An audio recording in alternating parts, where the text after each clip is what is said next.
Fam, what's up? Kyle Henderson along with T coming to you from beautiful Tuscaloosa, Alabama. T, tell him what's up. Hello.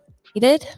I appreciate you being and run the thumbs up on all these videos. T, these are the items we're going through. Go ahead and take care of my guy.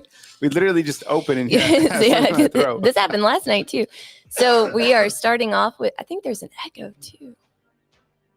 With Eli Gold's retiring. And then fourth quarter, MVP Florida basketball. Okay, here we go. I got you. Cool. It does sound like there's an echo, right? Is there an echo on your end, fam?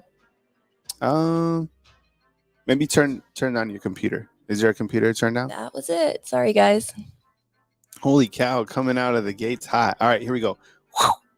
What's going on, fam? It's Kyle Henderson along with T. Run the thumbs up on these videos. We appreciate you guys being here. No, the echo is in-house because we have like 2 studios set up. So we brought T up a little bit bigger on screen. So I appreciate you guys. Okay, so we have Eli Gold retiring, but I just saw a tweet that says he's not retiring and that he wasn't brought back by the university. Right. So I think this is all still fluid. I don't know. I haven't even had time to really think about Eli Gold. I don't know. I mean, let me see what you think inside the comment box, fam. Do you think that he just wasn't retained by Alabama, that they're going with Chris Stewart over him? Or do you feel that he did retire? I don't know. I mean, it says that I think there's a tweet out there. T, maybe we could find it. Yeah. I think it was by Fox. I think I'm seeing this one. What's up, Javion? I see you, man. Just in your video you cut yesterday, never heard you. Oh, yeah, I was a little hot. I think that was like a couple days ago that I did that video, so it's all good. I was just kind of rolling through with it. I think that I was fired up about kind of like I was happy, to be honest, just about like the team and to focus on like the players that are on the team. So yeah, I was really excited to see it. T, did you find that tweet that we have? I'm looking for it. Yeah. So give me 1 second. Yeah. So anyways, I guess we have Eli Gold retiring. And of course, we put it retiring and then he's not retiring. If we would have put he was forced out, it would have been he's retiring. That's kind of how the news worked. But tonight, coming up at 6 p.m., actually, you have a great matchup for Alabama basketball with Florida coming in-house. And Florida is a very dangerous team, clearly. Here's a look at that.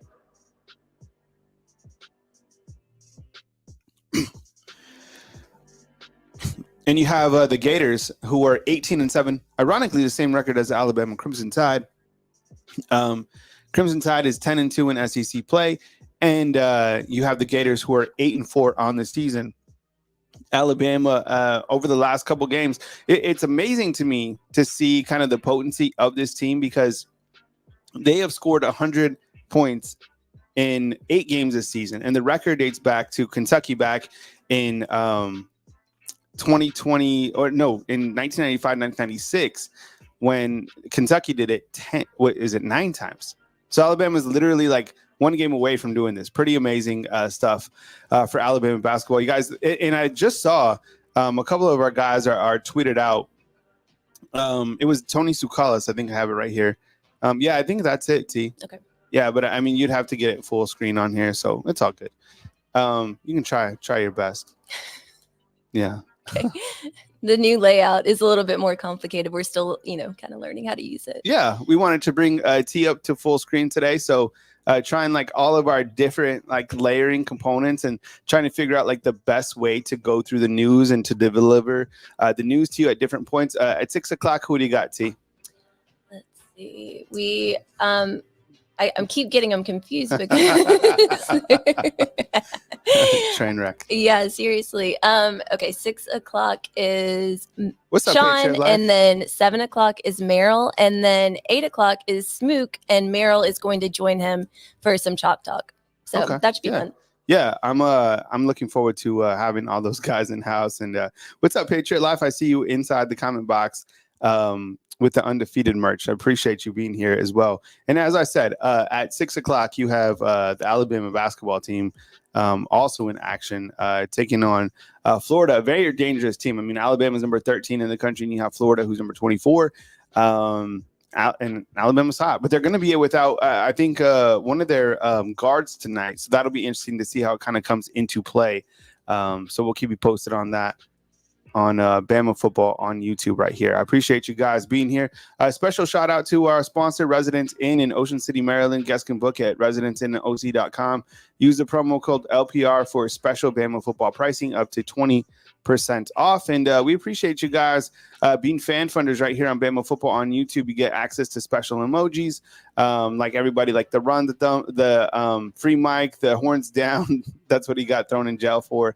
RMFT, and you can fan fund the entire staff. So we appreciate you guys being here on Bama Football on YouTube and joining with us. I will get back to you. Got that tweet, T? Yeah, I do. Okay. Yeah, go ahead and show it on the screen. Nice. Oh, why don't you go ahead and read that out? Let's see if I can make it full screen. No. Okay. So it says, Eli Gold has been an invaluable member of our broadcast team, said Jim Carabin, Vice President and General Manager of the Crimson Tide Sports Network. We are grateful for his years of service and wish him all the best in this next chapter. CTSN is fortunate to have someone as part of our existing broadcast team and Chris to step up and seamlessly transition into this role. So, yeah, so I guess that he's saying that now we're I don't know. Wow. All right. Let's do a recut and just go back to the yeah. Okay. All right. Let's try to do this. All right. So we're back to here. And then I will throw up. Yeah, and I think if you throw up the graphic, stay with us, man. Try to best here. All right, and then I think you had to take down the overlay. Yeah, the overlay. Now put up the other one. Okay. Got that one. I appreciate you guys, fam. We appreciate you guys. And coming up tonight, fam, and then Patriot Life coming through. Look at all our new members, by the way. We have Ronald, who became a new member right here on YouTube. We have Hunter Biden, who became a fan funder. We have Kimberly, also became a new member.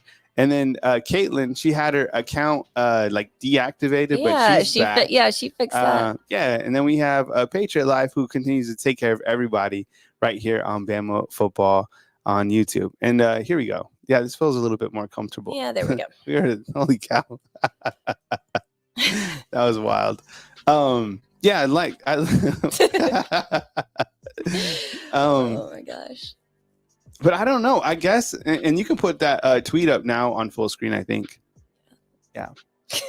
And I don't know. I guess the thing is, I think that Alabama, and this is just my personal opinion, I think that Alabama wants Chris Stewart to be the guy. He's got his own merch. He does his own thing with the next round. I don't know. I think that they want him to be the guy, honestly. And if he wasn't, kind of retained, that is shocking because he's so iconic here, right? He did such a great job here. Let me ask you, what is your favorite call all time by Eli Gold? Do you have one, T? Yeah, I think it'd have to be the Tua National Championship. 100%. Yeah. What about you? I think cause I think AL.com they were asking the same question. And I think it has to be the Tua in 26. I was on the sidelines of that particular game, but to hear it again and again, the Mount Cody block, there's been a lot of great calls, clearly. I don't know. I guess we'll continue to find out. But yeah, that Tua to Smitty, that was definitely amazing and probably one of the best calls in college football overall. Yeah. You can go back to that other graphic too. Yeah. Yeah, everyone's saying kind of the Tua to Smitty, but there's been so many throughout the years. He's been doing this for such a long time. The Najee leap. Man, the Najee leap. Are you talking about the one where he had the Najee leap against South Carolina? That was crazy. because that was probably one of the best plays that I've seen from a running back. He came out on a swing. Actually, it was a wheel route, caught the pass, put the guy in the dirt, and then jumped over a defender and then into the end zone. That was crazy. That was like one of the best plays of all time, 100%. Looks like we got Coach Sean rolling through as well. So, and a super chat from Crimson Blood. Hey, Crimson Blood, what's up, man? Thank you so much. I love that avatar too. Kind of reminds me of like Mortal Kombat. I don't know. It does. Is that Mortal Kombat? Yeah, Raiden. I would say. I think it was Raiden inside Mortal there. Kombat-esque. What's up, Angel? Yeah, that Najee leap. Yeah, that was crazy. Oh, was that he was saying Najee leap against Notre Dame? That one was crazy too. Oh, the Notre Dame one was a good one too. Yeah. Yeah. TJ Yeldon. I think he had also a call with Marcel Darius where it was like a fumble return for a touchdown. He like stiff armed that guy. I think that was also in there as well. So many calls. And I don't pro throw too. That catch. Remember when he caught it behind the guy's head? Oh, that was like one of the craziest things we've ever seen. Yeah. Yeah. What's up, Matthew? Yeah. I think that one won. What was it? It was like It won like college football play of the year. Yeah, play of the year. Right? Yeah, that was an insane play. That catch. What's up, XRP King? We see you coming in from San Bernardino. Where you at? We appreciate you being here. Southern Miss. Yeah, that was like the play of the year for sure. Let me run through a couple of these topics real quick before we get Coach Sean on. Coach Sean getting set up in the back. The fourth quarter program absolutely lit, and these coaches, from everything that I gather, I mean, a lot of intensity with these guys, and you continue to see these assistant coaches really putting in the work. Right here, what you are seeing, this is Jamarcus Shepard. Here is Kane Womack. You see the blood on the jerseys. I mean, or on the shirts. Like, these guys are absolutely fired up in every sense of the way. And this is footage courtesy of the University of Alabama. These guys putting in the work. And of course, you can watch this footage on the university. But do you see the intensity? That's what I'm talking about. Like, it's very. Now, I mean, the intensity is just fire. And you saw Rock Montgomery yesterday saying that he's just like the positive energy. He's like really excited to be a part of it. And I like that. They had another clip that went out today. Look at Robert Gillespie. Like, he's coaching. These guys are coaching. They're putting in work. And I love to see this. I mean, it's really good to see. There's Tim Keenan right there running through the drills. And I think that was Damani Jackson. That name went by in like a microsecond, but I could read it. And I think that was Damani Jackson. So, yeah, it's good to see these guys putting in the work. I think that was actually Justice Haynes as well. And then you come to Alabama basketball tonight. And, I kind of wanted just to hit on that just because I think that, the fourth quarter program, it's been banging. And I think you're right. I think Jalen Milroe does look bigger, to be honest. I mean, he's already at, 225? I mean, what could we be playing at? Is he going to play at 230? And basketball is almost a tip. And I know you guys are very eager for that game. And Coach Sean will keep you posted. Or somebody could be the designated scorekeeper inside the Undefeated for Coach Sean while he's going over his topics. Last thing, you had Coach Nicole DeBoer, the coach's wife, whose name is Nicole. She threw out the first pitch. So there's a couple things that I wanted to run through. Coach was saying on Ryan Fowler that she was actually the two-time defending Miss Basketball award winner in South Dakota. Oh, no way. Yeah, so she's like a hell of an athlete. And I think their daughter plays softball, right? If I'm not mistaken. Yeah, she does. Yeah, and a couple of things that I want to run through. Today, there was a story out. Remember, yesterday we were talking about Will Johnson.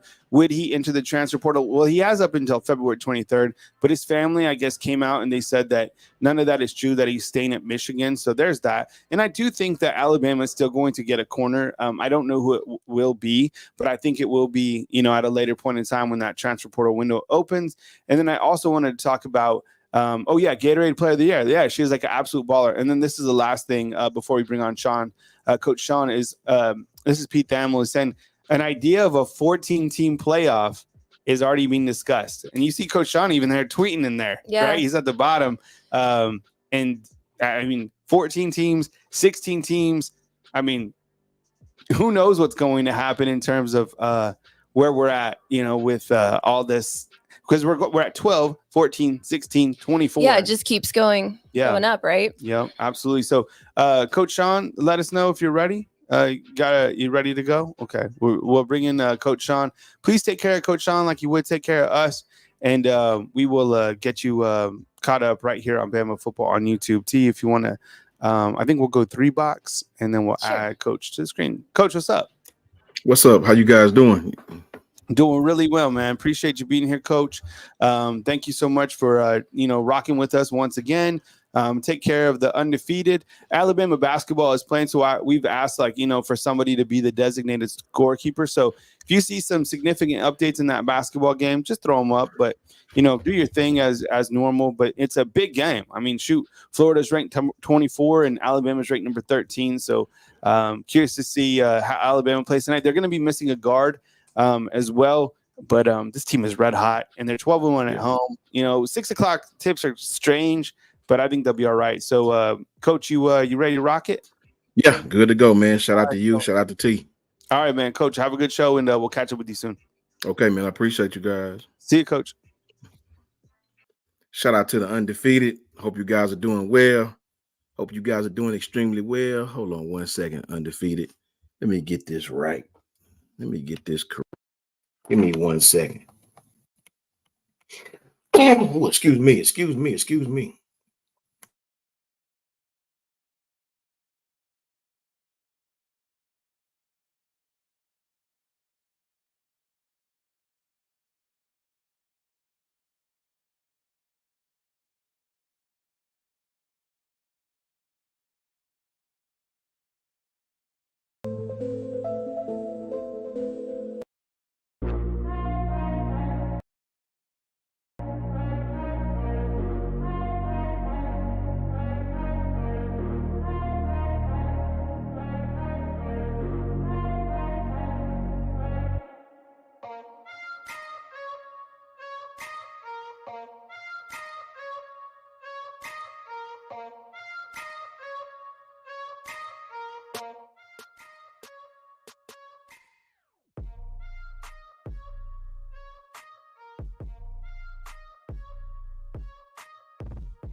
Hey, Coach, what's up, man? You're muted, Coach. I'm not sure what happened, but bro, my mute button was on. I didn't even know it. Thank you. Golly, thank you. Cool. All right, yeah, appreciate it. Now let me start over, man. Let me start over to my undefeated. I had my dadgum mute button muted. Thank you, Jesus. Kyle was still watching. I did a whole damn show on mute. That'd have been bad for everybody. You know what I mean? Roll Tide to the undefeated, man. How you guys doing? I hope everything's going great. Hope you guys are feeling good. I'm in here just talking and the mic on mute, man. Thank you guys for tapping in with your boy. Hope everything's going good. Hope everything's going great. Shout out to Steven Angle. Steven Angle, what's up with you, bro? Caitlin Angle. What's up, Caitlin? How you doing? How you doing? OG Ephraim is in the house. How you doing? Carla Bailey is in the house. What's up, Carla? How you doing? Chris Swain is in the house. Kimberly Harmon. What's up, Kimberly? How you guys doing? Hope you guys doing well. Roll Tide to you. Tink, what's up, man? How are you tonight, brother? Hope you're doing good. Carla, Chris from New Jersey, Matt Farms, Mike G, Xavier Barker's in here, Crimson Blood 22's in here, Blum Cuz in here. Man, listen, we gonna have a good time tonight. Got a few topics, you know what I mean? Ruben Poole is in here, Wendy Six is in here. How you guys doing? Matthew Cherry is in here.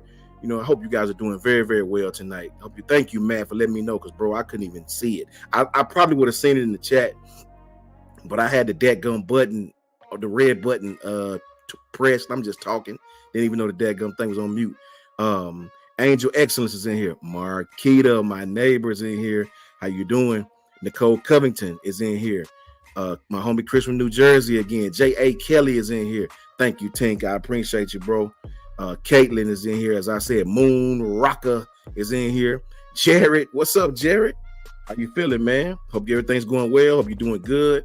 Roll Tide to you, man. Thomas E. Pemberton is in the house, man, from Wisconsin. Shout out to Thomas. What's up, Thomas? What's going on with the weather like up there in Wisconsin right now, man? Nicole Covington is in here. 2 a.m. Views is in here. Kimberly Harmon, Ephraim. Andrew Glover is in here. Janet Forsyth. Janet changed the profile pic. There you go, Janet. I see you. I see you. Good stuff, Janet. Roll Tide to you. I hope everything's going well for you. LaQuisha Gordon is in here. As I said, the homie Chris from New Jersey is in here, man. We up in here deep, man. Roll Tide to everybody. Glad you guys are in here. Minnie Smith is in here today. What's going on with you guys, man? I hope everything's going well, bro. Hope you guys are having just as good a night as I am, you know. Shout out to Nicole Covington, Rich B, everybody, man. Shout out to all of you. Roll Tide to you. You know, we up in here. Had a few things we want to go over. Oh, man, y'all setting it off already? Okay, hold on. William Banks. What's up, William? How you doing, man? So we got Crimson Blood 22 with the $5 super chat. Let me enlarge this Crimson, you know, so I can get you up on the thing, bro, the way it's supposed to be. Boom. All right, Crimson Blood with the $5 super chat. Thank you, Crimson, man. Thank you as always. Always setting it off, always helping us out. The entire staff, thanks you for that. I thank you for that. Thank you so very much for those super chats.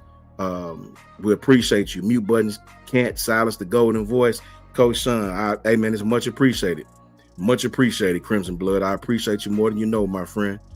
Shout out to Patriot Life. Boom. Patriot Life is always in here. It's Patriot Life. Shout out to you. Shout out to everyone this evening. Coach Sean is in the house. Roll Tide, roll, my brother. Roll Tide back to you, Patriot Life. $20 super chat. Thank you guys, man, for everything you guys contribute.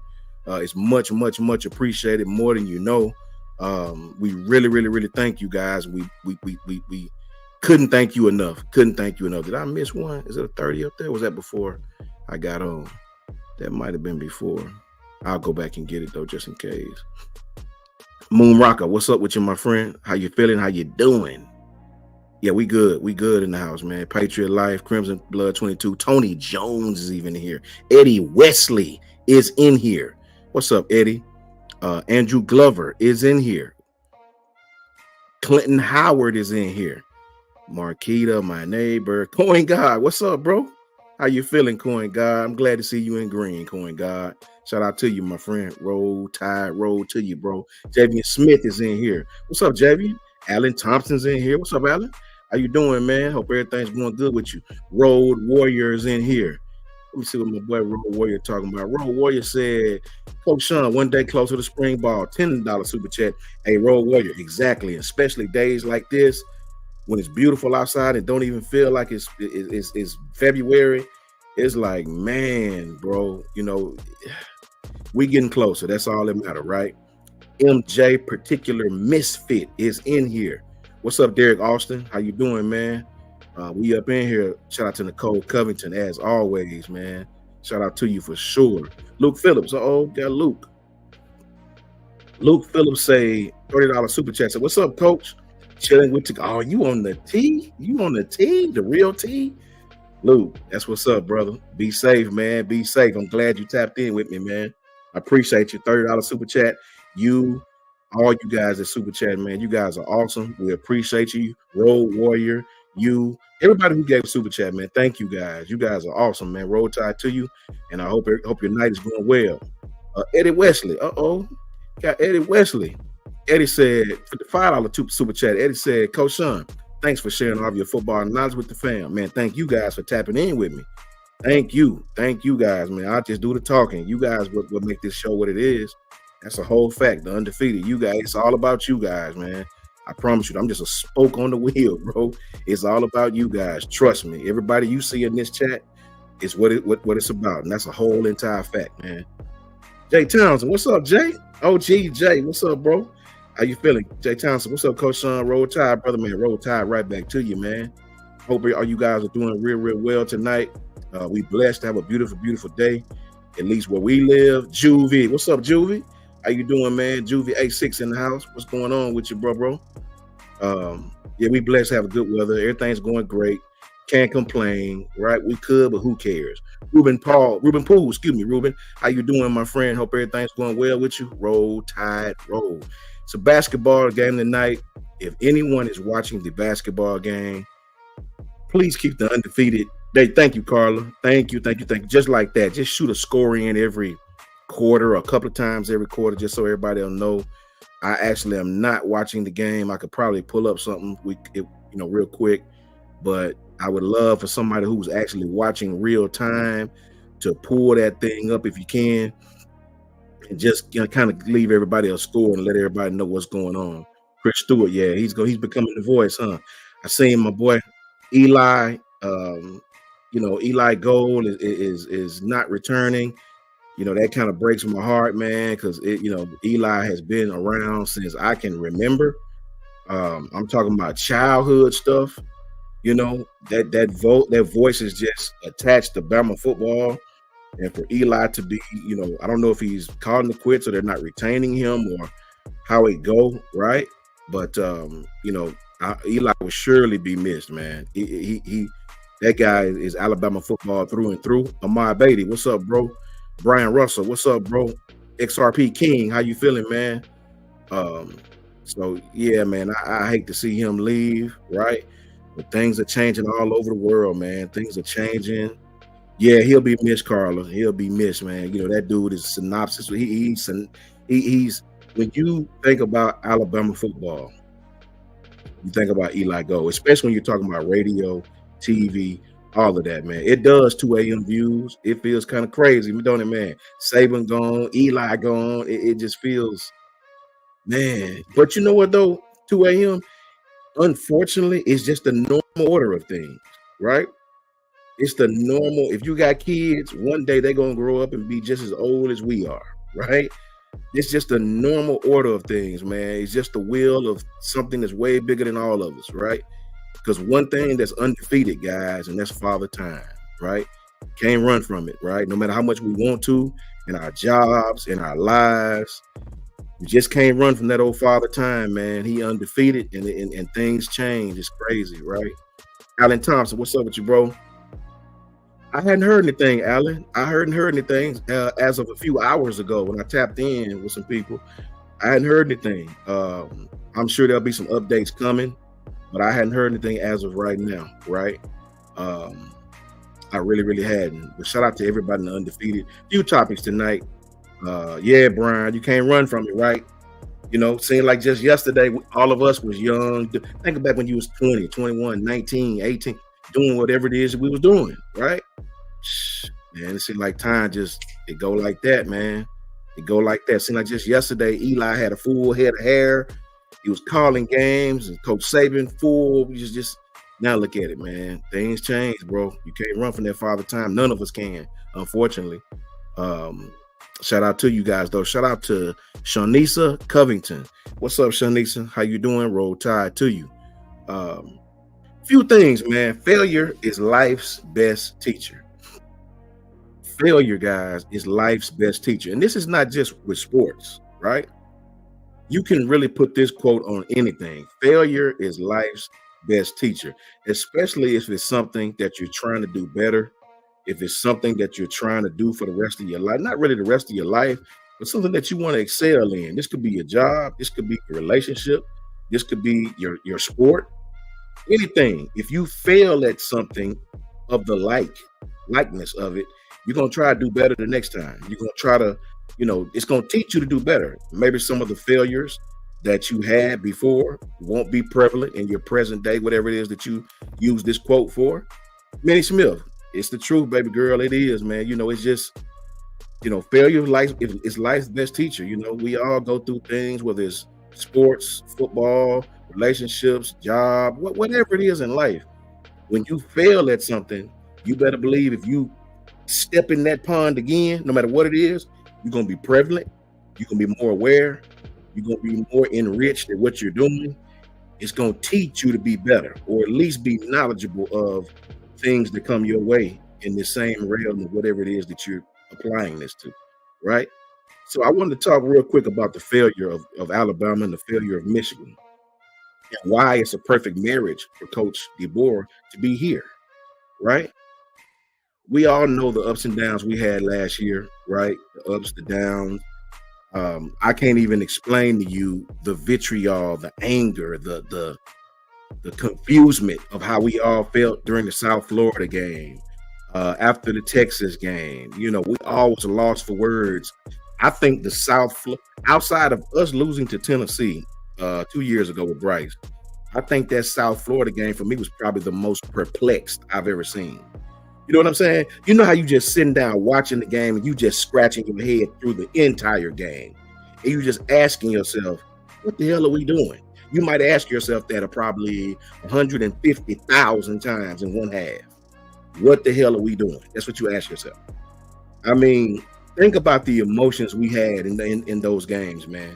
Think about that. If you like me, you just glued to the TV, just scratching your head like, what is this I'm watching? Like it was immeasurable of how confused and upset I was, man. The think about the emotion of South Florida and then the emotion of beating LSU, the emotion of losing to Texas, and the emotion of beating Georgia. I mean, it was just like a daggone boat, man, right? So, and when you think back to those games, guys, you think back undefeated. Just remember how you felt watching it. Just think back to a second and remember that South Florida game when you seen Jalen not Jalen, but Ty and the other young man, Buckner, just getting sacked play after play out.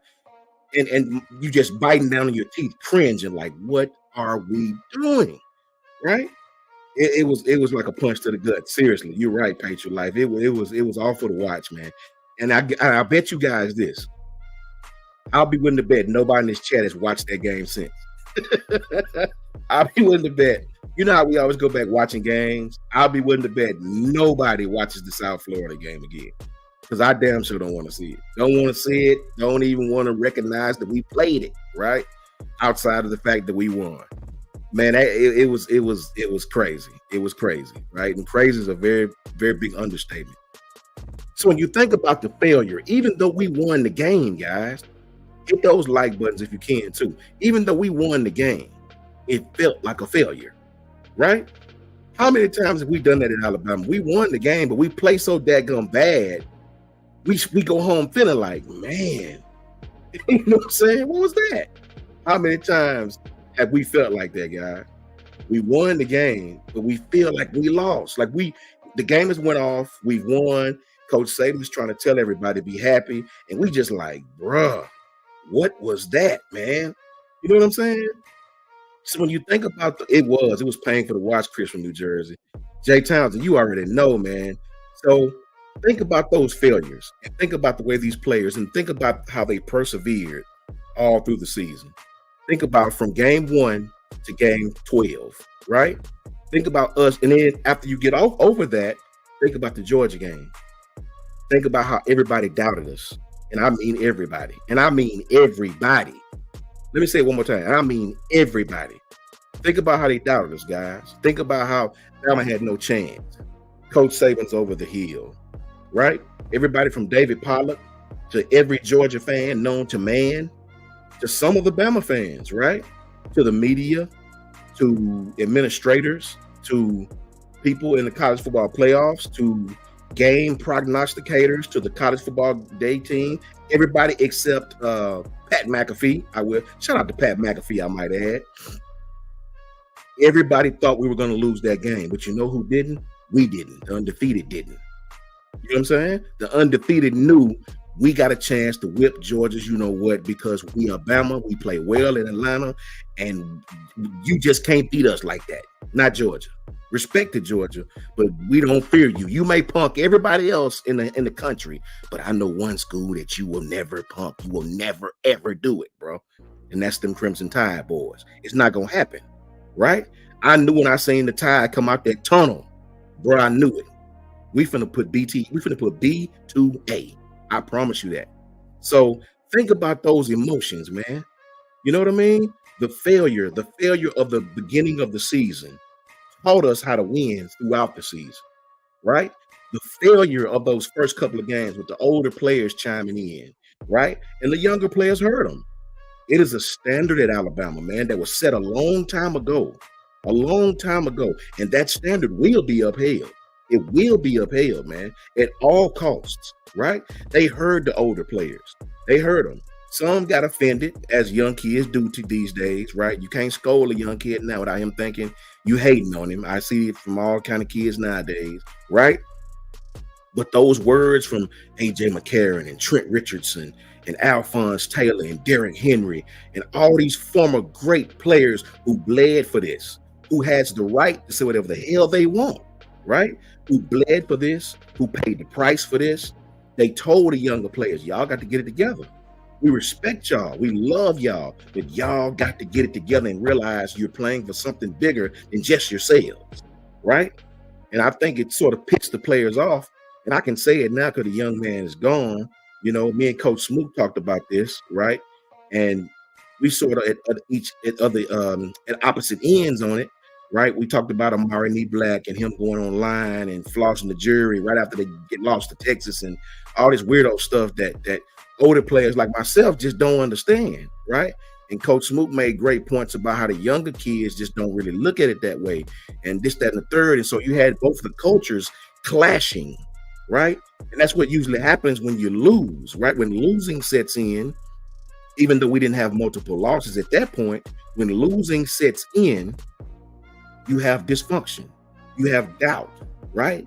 You have failure, right? So I know every time I lost a game, I even smile. My coach was on my head. Like, you having fun after we lost? Like, they couldn't understand that. And the older players to this day can't understand that, right? I can't understand that, right? If I just got beat by Texas on national TV in front of 16 million people, one of the most watched games in regular season history, I would be thoroughly pissed. And the way they celebrated on your field and went to your recruits telling them to come to Texas, it was total disrespect. Oh, I'm hot. I don't want to be on no damn camera. I'm hot. So you think about going through all those things, right? Good ball, you already know. You think about how we all felt, John M. Think about how we felt at that time. And you see the progression going through the season, the ups, the downs, the LSU game, the Arkansas game, the Texas game, the Ole Miss game, right? Think about everything we went through. Failure is life's greatest teacher, man, right? Those kids tasted their defeat against Texas. They tasted it, and they saw how the world came crumbling down. When Alabama lost to Texas, it was a national fiesta. Do y'all hear me? It was a national fiesta, man, right? You look across the country, you seen people in bars cheering. I was like, are you serious? People was having a national fiesta.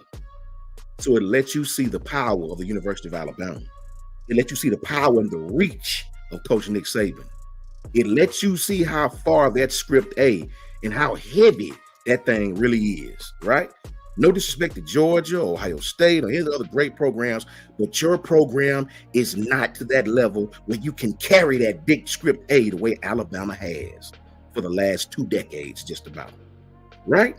So those players felt that. They felt that. And that loss was their teacher, right? That pain was their teacher, right? That doubt was their teacher.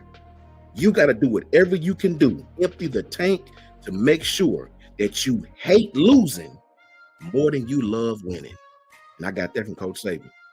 You got to do whatever the hell you can do to make sure that you hate losing more than you love to win, right? And that's a powerful statement, man. That's a powerful statement. You have to hate to lose more than you even love to win. If you do that, you'll empty the tank on the football field. Every failure that you have will teach you to be better, whether that's practice, whether that's diet, whether that's in the classroom, whether that's practicing hard, whatever it is, you have to be better as an Alabama football player. And I congratulate those players because they saw how to win. They saw it, right? They saw it. Look at the LSU game. LSU came in with a Heisman Trophy candidate at quarterback, one of the best college performances I've ever seen from a college player leading up to Alabama, right? What is this, Joe Burrow number 2, right? So he got his, but he came in They played hard, and Alabama triumphed. We beat them, right? Went on to beat the next opponent, and the next opponent, and the next opponent. And we got to the epitome, right? The team that hadn't lost a regular season game in almost 2.5, 3 years, right? The team that, outside of losing to Florida like 3 years ago, their only losses came to Alabama, right? We got that team, the team that everybody thought was unbeatable. No, that's Bama's moniker. You can't have it just yet, right? And we went into Atlanta. Those kids had learned from their failures, right? They had been taught from their failures. This won't be another Texas. No. We're going to finish, right? And they dominated Georgia. The score don't really tell. The score will tell you it was a close game, but you go back and watch the film in the trenches. It was not. It was not, right? This is a whole fact. So those failures of the early season taught these kids how to win. Now, if you ask me, and this is taking nothing away from Michigan, I personally think that layoff hurt us. I do. Being off a month, I think if Alabama had played Michigan a week after we played Georgia, I think Alabama would have won that football game. I really do. And that's no disrespect to the great Michigan. You guys won. Hats off to you, right? I think being off a month sort of made our offense regress, right? We sort of went back to the bad habits, right? Caden Proctor regressed. Jalen Milroe sort of regressed. Our offensive line sort of regressed. Couldn't pick up regular stunts. Couldn't pick up regular things, right? That we had seen all season, right? Couldn't break free of pin and pulls. Got corners out there confused and not playing pass offs, not communicating, right? So I think that month off hurt us really, really, really bad. I really do. We did not look like the same team. We looked lethargic. We looked like we did in week 3, right? So being from the SEC championship game to playing a football game well into January, I think that hurt the University of Alabama. I really do. As a matter of fact, I know it hurt the University of Alabama. So, and that's taking nothing from Michigan. That's taking nothing from the great Michigan Wolverines national champion. But those failures led Alabama to that football game, right? Yeah, I believe it. I believe it. James Richards, shout out to James Richards, University of Georgia. Failures will always. Let's take Georgia. I'll get on them for a few seconds. James losing to Alabama. Do you not think that's going to motivate Georgia going into next season? It will. It will. You know what I mean? Any loss when you're a program of Alabama stature, Georgia stature, Ohio State stature. Why do you think Ohio State went so crazy with NIL this year? Right? They went crazy on NIL because those failures.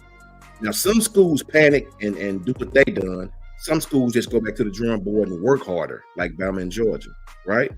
So, failure, man. Failure is life's greatest teacher, right? Keon Sabb came from Michigan. He was in a national championship game, right? This kid comes from Michigan. He understands what it is to compete at the highest level. Hungry, right? Malachi Moore. Kid's been at Bama for 4 or 5 years now. He's seen it. Hungry, right? Devontae Smith, kid that was destined to start last year, got hurt, had to miss the entire season practically, right? This year right here, do you not think Devontae Smith 2.0 is absolutely hungry? He's hungry, guys. Hungry, one word for it, right? The coaches on Bama staff right now, the coaches that everybody's doubting, the coaches that are getting talked about, whoop-de-whoop, wham-wham, we've left and went to Alabama, hungry. Did you see them guys practicing in the fourth quarter program? Hungry. The former players, hungry. So I love the vibe that's going on at Alabama right now. Starving, exactly, Janet. Starving, and that's the best way to be. Never get a full belly, right? Failure is life's best teacher, right? And I can't wait for the season to start. Bama roster still has room, guys. Bama roster still has room, right? Look at some of the kids that's coming in the future. Look at Noah Carter. Shout out to Ebony Carter and the Carter family, the Will Carter, young Noah, right? Look at Noah Carter. This kid 6'4", 220 plus pounds, 4-star prospect, dynamic in different ways, right? Coach DeBoer has said he think he can play on the line of scrimmage or he can play off the line of scrimmage. Think about that. He'll grow into his frame. Noah will grow even more into his frame, which is a great frame. You watch his highlights, and this kid is comfortable in space.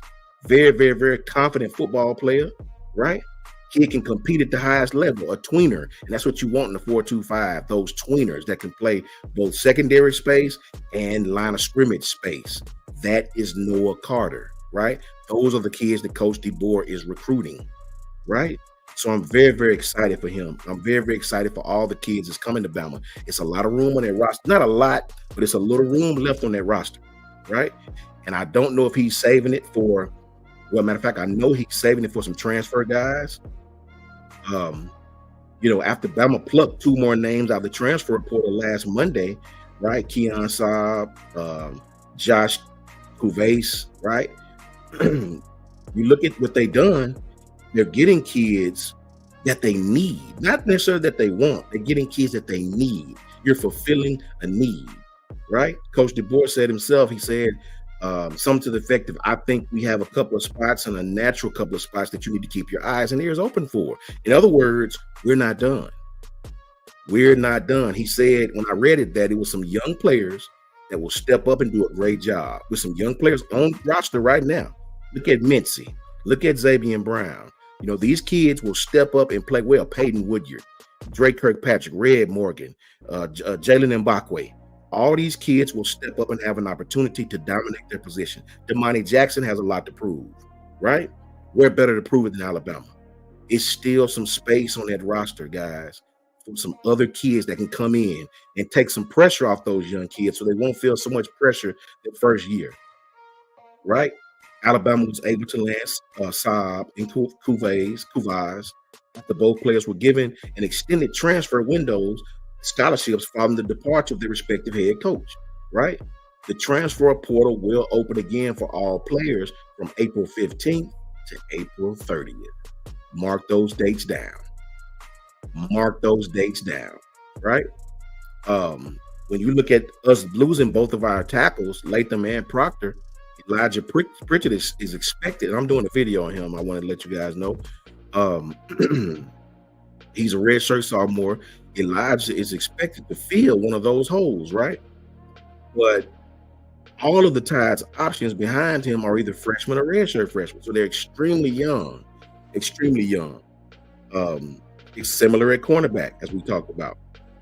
So when you look at those young spots, do we go out and get some added depth? Do we go out and get some kids to help us with some experience, right? What do you do? I think those roster spots will be held for specific players, right? DeBoer said specifically on Greg McElroy and Cole Kublik's show, he's confident in the roster. He's confident. He said, I've never had this much talent around me at one time, right? So when you see that fourth quarter program, he's elated by what he saw. You know what I mean? He said, we love who are here. He loves his coaches. He loves the way the guys compete. I think his words were, it was electric, right? So he's saving those roster spots for kids of need, right? That transfer portal will open again. And when it opens again, right, you see it slowly, surely closing, and kids at the last minute are hopping in. Wait till April 15th through 30th. Wait till those days. That's right around A-Day, right? Right after A-Day, right? We'll have our pick of the litter of kids that want to come to the University of Alabama, right? And solidify this roster. So I'm very, very, very happy about that. I'm very, very, very ecstatic about the fact that Coach DeBoer knows what we need, right? He understands we have some young talent.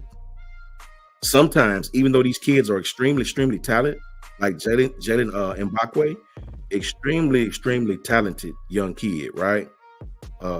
Extremely talented young kid, right? But at the same time, Jalen Mbakwe played quarterback last year, right?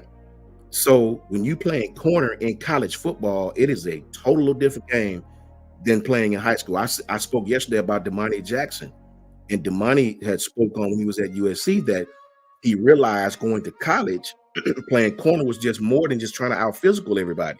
In high school, You're faster, you're stronger, you're just more gifted than most of the people you play. In college, you still could be gifted, but all these guys know how to play their positions. They know how to do the small things right to make them better than you. So in college, you got to know what to do, what leverage to play. You know what I mean? What defensive strategy are we practicing on? You have to watch film on your opponent. You got to know where his strengths at, know where his weaknesses at. It's a whole package that comes with being a great player in college. And the guys that don't do that end up just being good players. Okay, he's an okay player. The guys that excel are the ones that take it all the way and push it to the limit, right? Those are the kids that I think we have. Those are the kids that's hungry, right? I seen Perry, the guy from Pike County. I seen him hype in that fourth quarter program video. Hype, man. These kids are hungry, right? They feel like they got something to prove with Coach Saban leaving. They want to prove it to themselves. They want to prove it to the fans. They want to prove it to the naysayers, right? So I can't wait. Those roster spots will be held up for a few kids that want to come to the University of Alabama. And I cannot wait to see who jumps in that portal to come here. What's up, Jack Burton? How you doing, man? Roll Tide to you, man. How you feeling? Nicole Covington, you already know. Undefeated. Who my people are talking about.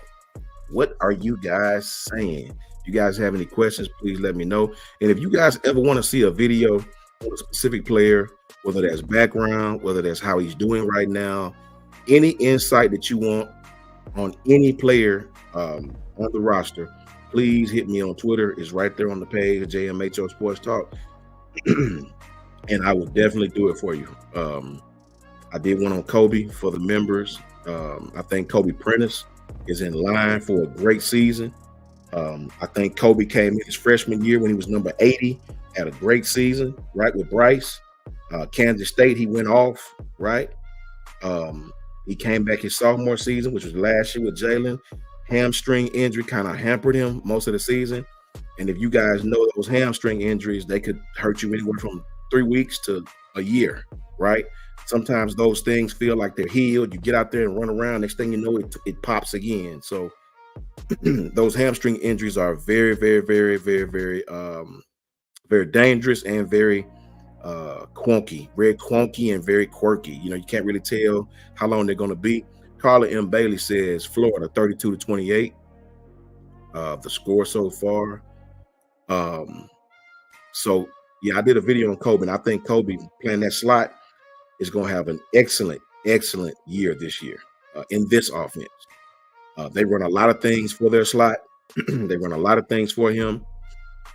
As I broke down before, a lot of post corner routes, picking on the safety, a lot of communication between the quarterback and the receivers as far as picking on the safeties, making the safeties make a decision. And I really, really enjoy that. Ruben Poole says, is Jalen Hale going to ball this year? He showed potential last year, but just a flash.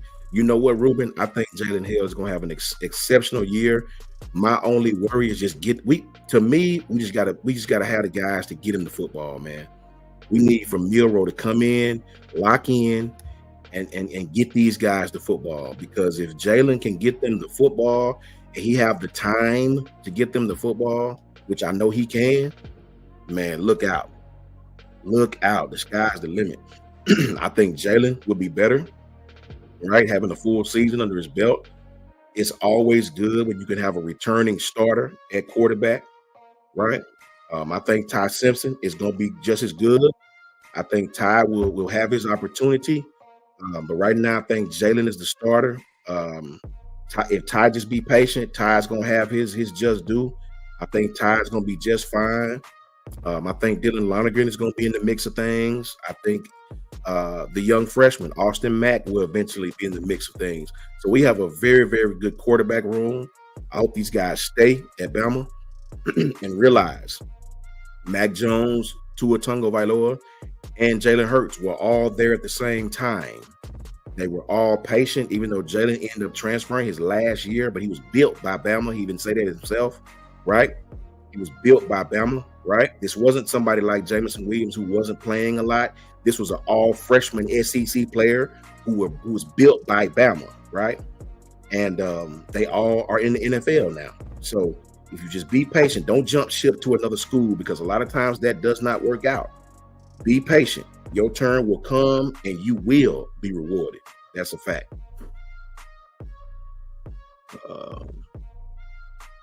Coach, your music. Okay, let me cut that music down then. Thank you, Mickey Pate, for telling me that. Let's cut it down. What is on? It's on 15. Let's cut it down some more. There you go. Let's cut that down to right there, Mickey, and see. Let's see how that goes. Thank you, Mickey. I appreciate that, man. I didn't even realize it was that loud. Let me make sure my mic is up too.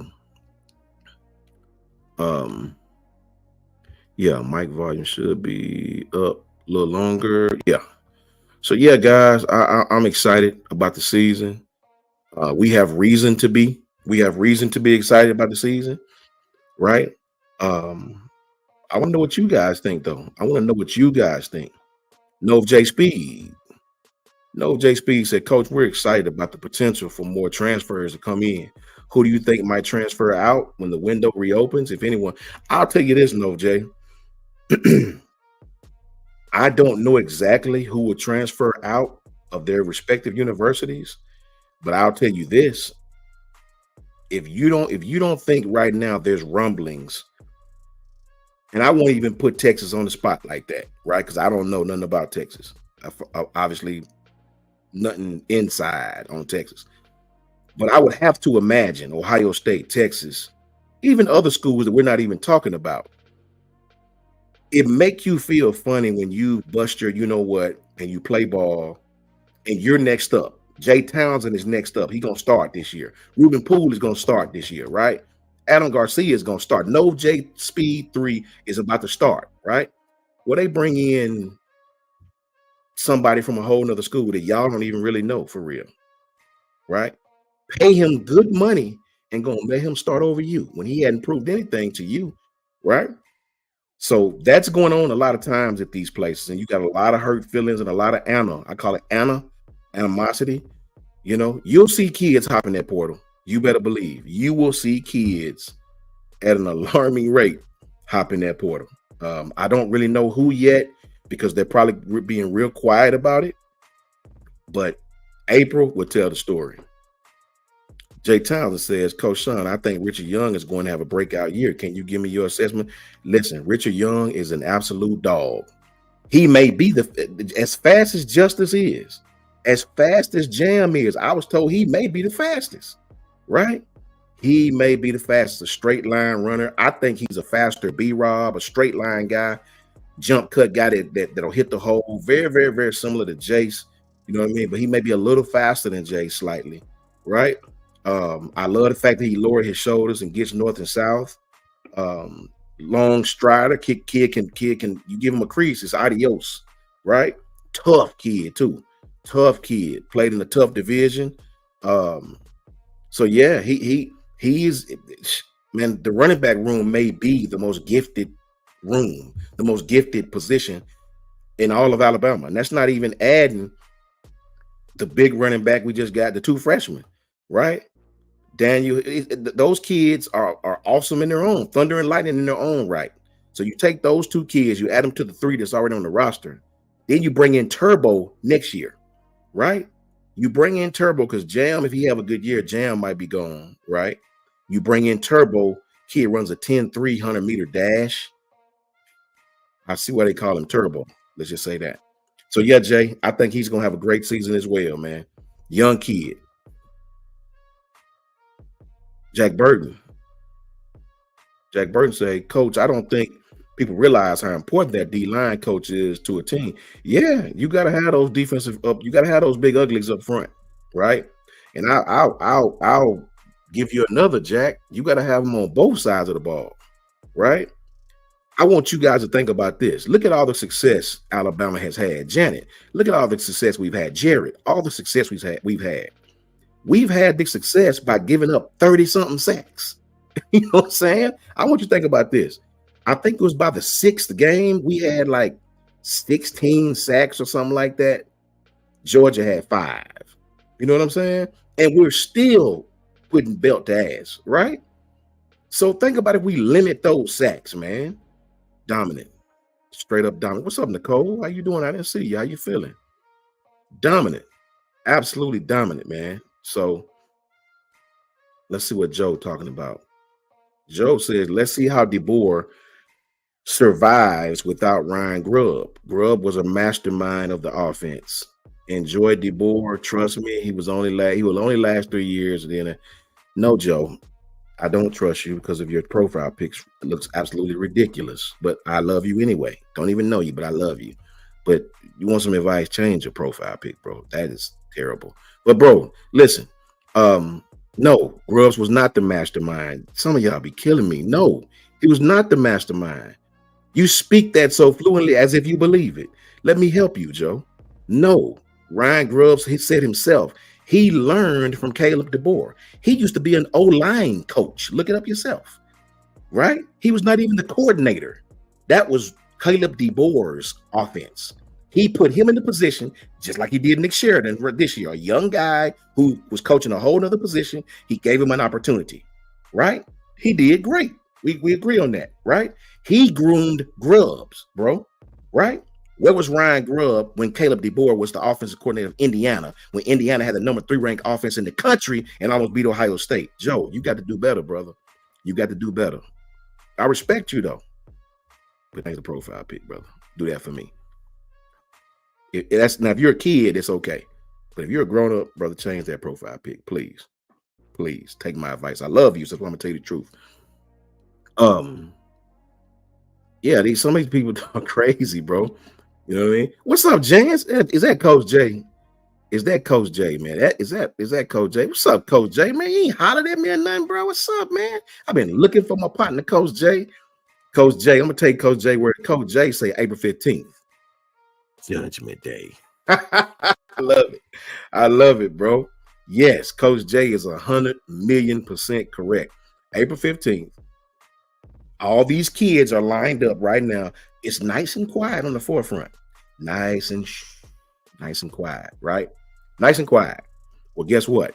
The very player that some of you haters may be bragging on just might be in the portal, right? Because there's some upset kids out there, right? It's some upset kids out there, and you better believe Destination Bama is prevalent. Don't ever lie to yourself like we're not. You'll see. Just wait for it. Just wait for it. Patriot Life, what's up, my brother? Shout out to Carla Bailey. Shout out to Coach Jans, man. Shout out to Coach J in the house, right? Shout out to the Buffalo Bills and my partner, Coach J. Miss Coach J's takes, man. Yeah, JG, and I went light on him. I went light because he probably didn't know, brother. He probably just saying something, not understanding that. No, you can't come to Bama and just say something because the people on this panel know. Trust me. If you don't believe nothing else, believe what I'm telling you. No, he was not the mastermind behind Caleb DeBoer. That's incorrect, right? Taking nothing from Grubb. He's a great offensive coordinator, but Caleb DeBoer gave him the opportunity just like he did Nick Sheridan, right? He just put a position coach in his offense and kept it in-house, and Grubb took off, right? What you think Nick Sheridan gonna do? What you think Nick Sheridan gonna do? Keep fooling yourself. Jay Town says, I don't think Coach DeBoer is giving up on Alvin Anderson either. He should be our priority. You mean Henderson? Are we the running back, Jay Townsend? Or are you talking about the other receiver? Which one? You talking about the running back or that other receiver from Saraland? Which one? They both have similar names. Which one? But both of them are absolute great players. Shout out to JG, my partner, man. Good to see you in here, JG. Moon Rocker, what's up, bro? How you doing, brother? No, I was just reading. I was just trying to read, and it goes so fast. Sometimes I have to slow this thing down. Adam Garcia, what's up with you, man? Adam says, what is Caleb Cunningham visit? I know it's next month. I don't know when Caleb's visit is. I heard that visit was coming up, though. I did. They actually got a couple of visits coming up. Adam, with a couple of kids, a couple of top kids, I might add. Yeah. Coach J. Shout out to Coach J. Coach J said that spring window might look like Jaws 5. Facts. Facts, Jack. Hey, Coach J, bro, you already know. And look, if you guys need transfer portal updates and real hardcore insight on these kids, Coach J is the man, bro. See, I had to go educate myself to it. Coach J be having that man, he be knowing already. Trust me, man. Love Coach, listen to Coach J, man, for sure. What's up, Caitlin? How you doing, man? Hope you okay, Caitlin. It's good to see you in here, Caitlin Ingle. So glad you in here. Undefeated, Coach J saying, what's up to you? There you go, Coach J. There you go. Coach J saying, what's up, Undefeated family? They speaking to you, Coach J. They hollering at you, man. The Undefeated is here, man.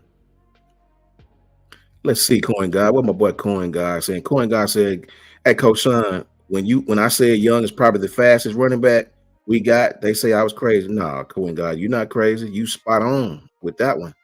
That's a whole fact. I was told the same thing, that he may be the fastest. Now, Justice might be the quickest, but you talking about straight line speed. I don't know that to be true, but I was told that it didn't know those exact words, that Richard may be the fastest. That's what I was told, just like that. Travel Pernille, what's up with you, bro? How you feeling, man? Home team right there, man. Much love to you, my friend. Good to see you up in here, bro. Good to see you up in here, man. Beautiful day today, man. Beautiful day. But it's crazy because it'll get nighttime and it'll get cold out there, man. Yeah, Jay, I figured you meant Henderson. Yeah, that kid, him and Turbo together. But you know what, though, man? I don't know, Jay. I hope he comes to Bama. I really do, right? I really hope he do, to have him and Turbo. You always want to get at least two backs. Moon Rocker, what's up, my brother? How you feeling, man? How you doing, bro? Hope everything going good for you, man. But it's gonna be tough to get that. It's gonna be tough. It's gonna be tough to pull him, man, away from that other school, from what I'm hearing. I ain't gonna even call her name. I'll just say that other school, right? Wade's World. What's up, Wade? How you doing, man? Wade World say, Coach Sean, I'm loving this coaching staff. Man, listen, you could tell you got some young boys in there, man. Did y'all see Coach Shep? Man, Coach Shep was on them. He let them know that having adversity is a good thing, man. That's not a bad thing. You got to deserve to have adversity, right? In other words, what he's saying is, no disrespect to Boston College, but when Boston College have adversity, it's adversity, right? L's, right? When Alabama has adversity, it's losing one game by a touchdown in overtime on a 10-12 win season, and other fans storming the damn field. Like, yes, we beat a pro team. That's the adversity that we have at Alabama, right? So it's a good kind of adversity, and you gotta be great to have that. You gotta be privileged to have that. So you gotta work to keep that. You gotta work to keep it. Nobody's saying we want this team, we want Ohio State. They said we want Bama, and the reason for that is every kid who's a freshman in the world right now has no recollection of anybody being worth a damn outside of Georgia, Alabama, Clemson, or Ohio State. Nobody else. Nobody knows anything about no dadgum Oregon. It's not a kid who's a freshman who's 17 right now that has no recollection of Oregon ever being anything but where they cut trees down at, and Forks and Forks up there in Forks where William and Bella at, right? That's Oregon, right? William and Bella and they in the twilight. That's what Oregon's known for. Forks, right? No freshman has any recollection of Miami being good, any recollection of Florida being good, any recollection of Tennessee ever being good at all. All they know is Bama, man. All they know is Alabama for 17 years, right? 8 times going to the national championship game, winning 6 of them. That's all they know. And you got to be honest about it. They see what players is dominating the NFL, right? They see what players are dominating the NFL. Kimberly Harmon speaking on it. Shout out to Kimberly. They see what players are dominating in the NFL, right? Where they come from. Let's be real. Jay Townsend's giving a live updated half. Says Alabama 37, Florida 41 at halftime. Come on, Bama. Where are they playing at, Jay? Are they playing at home or are they on the road at Florida?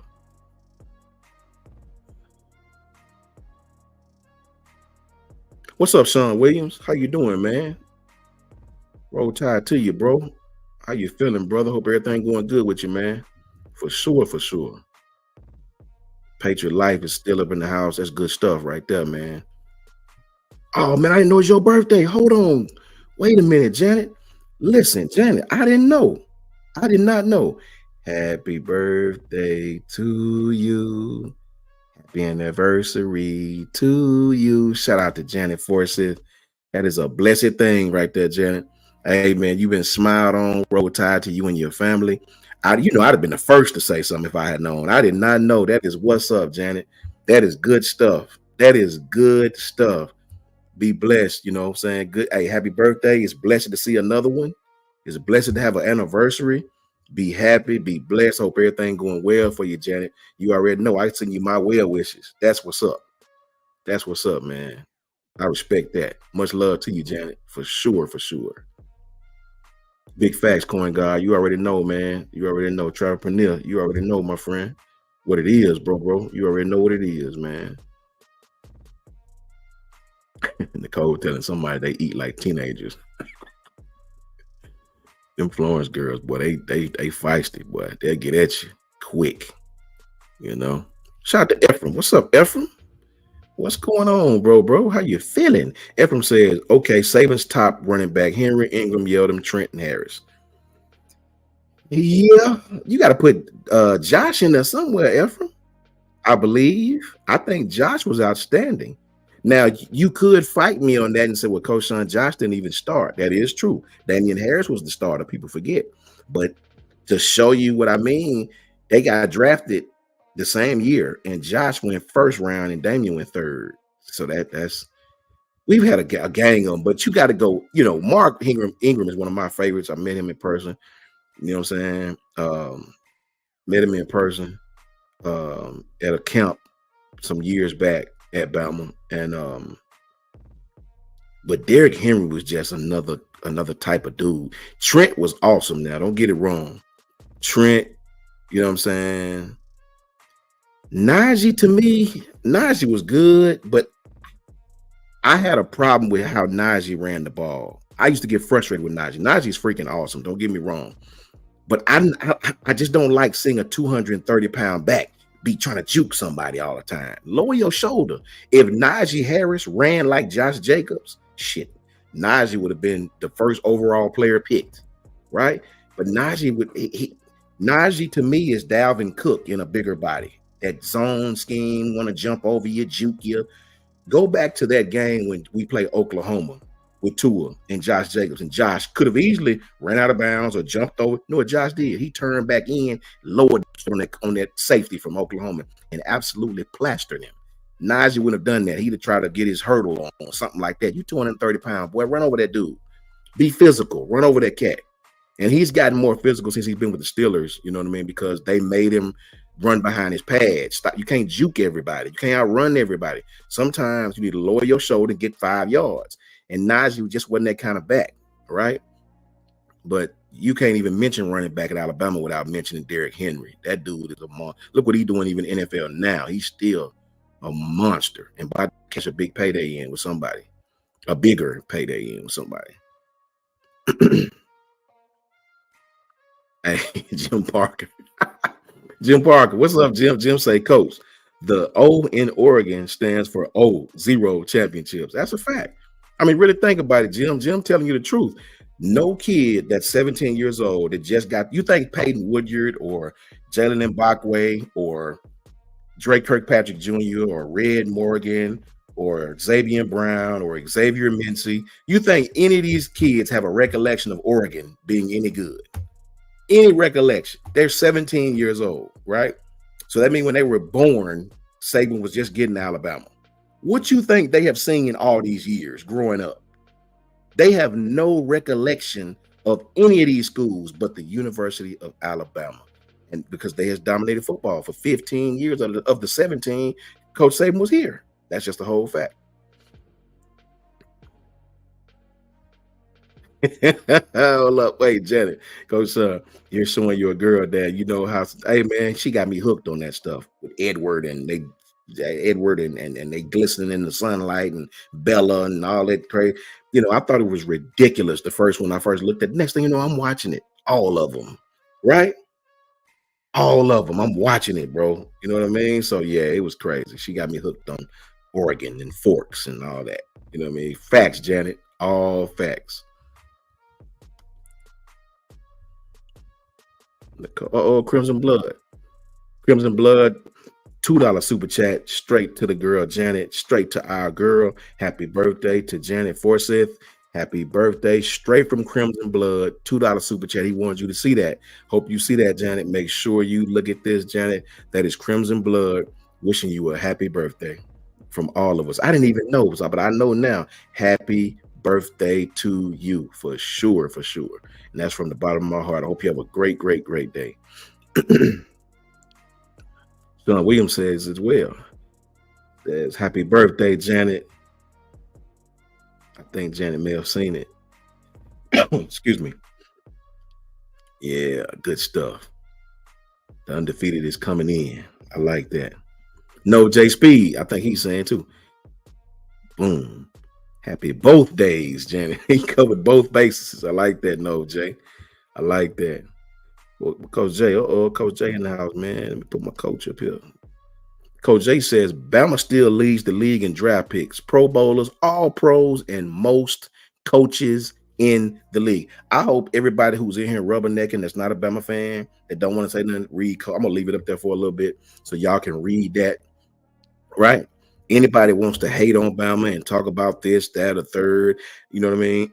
I hope you read that. I posted some today because I was absolutely elated and satisfied with how CJ Stroud absolutely sunned Cam Newton.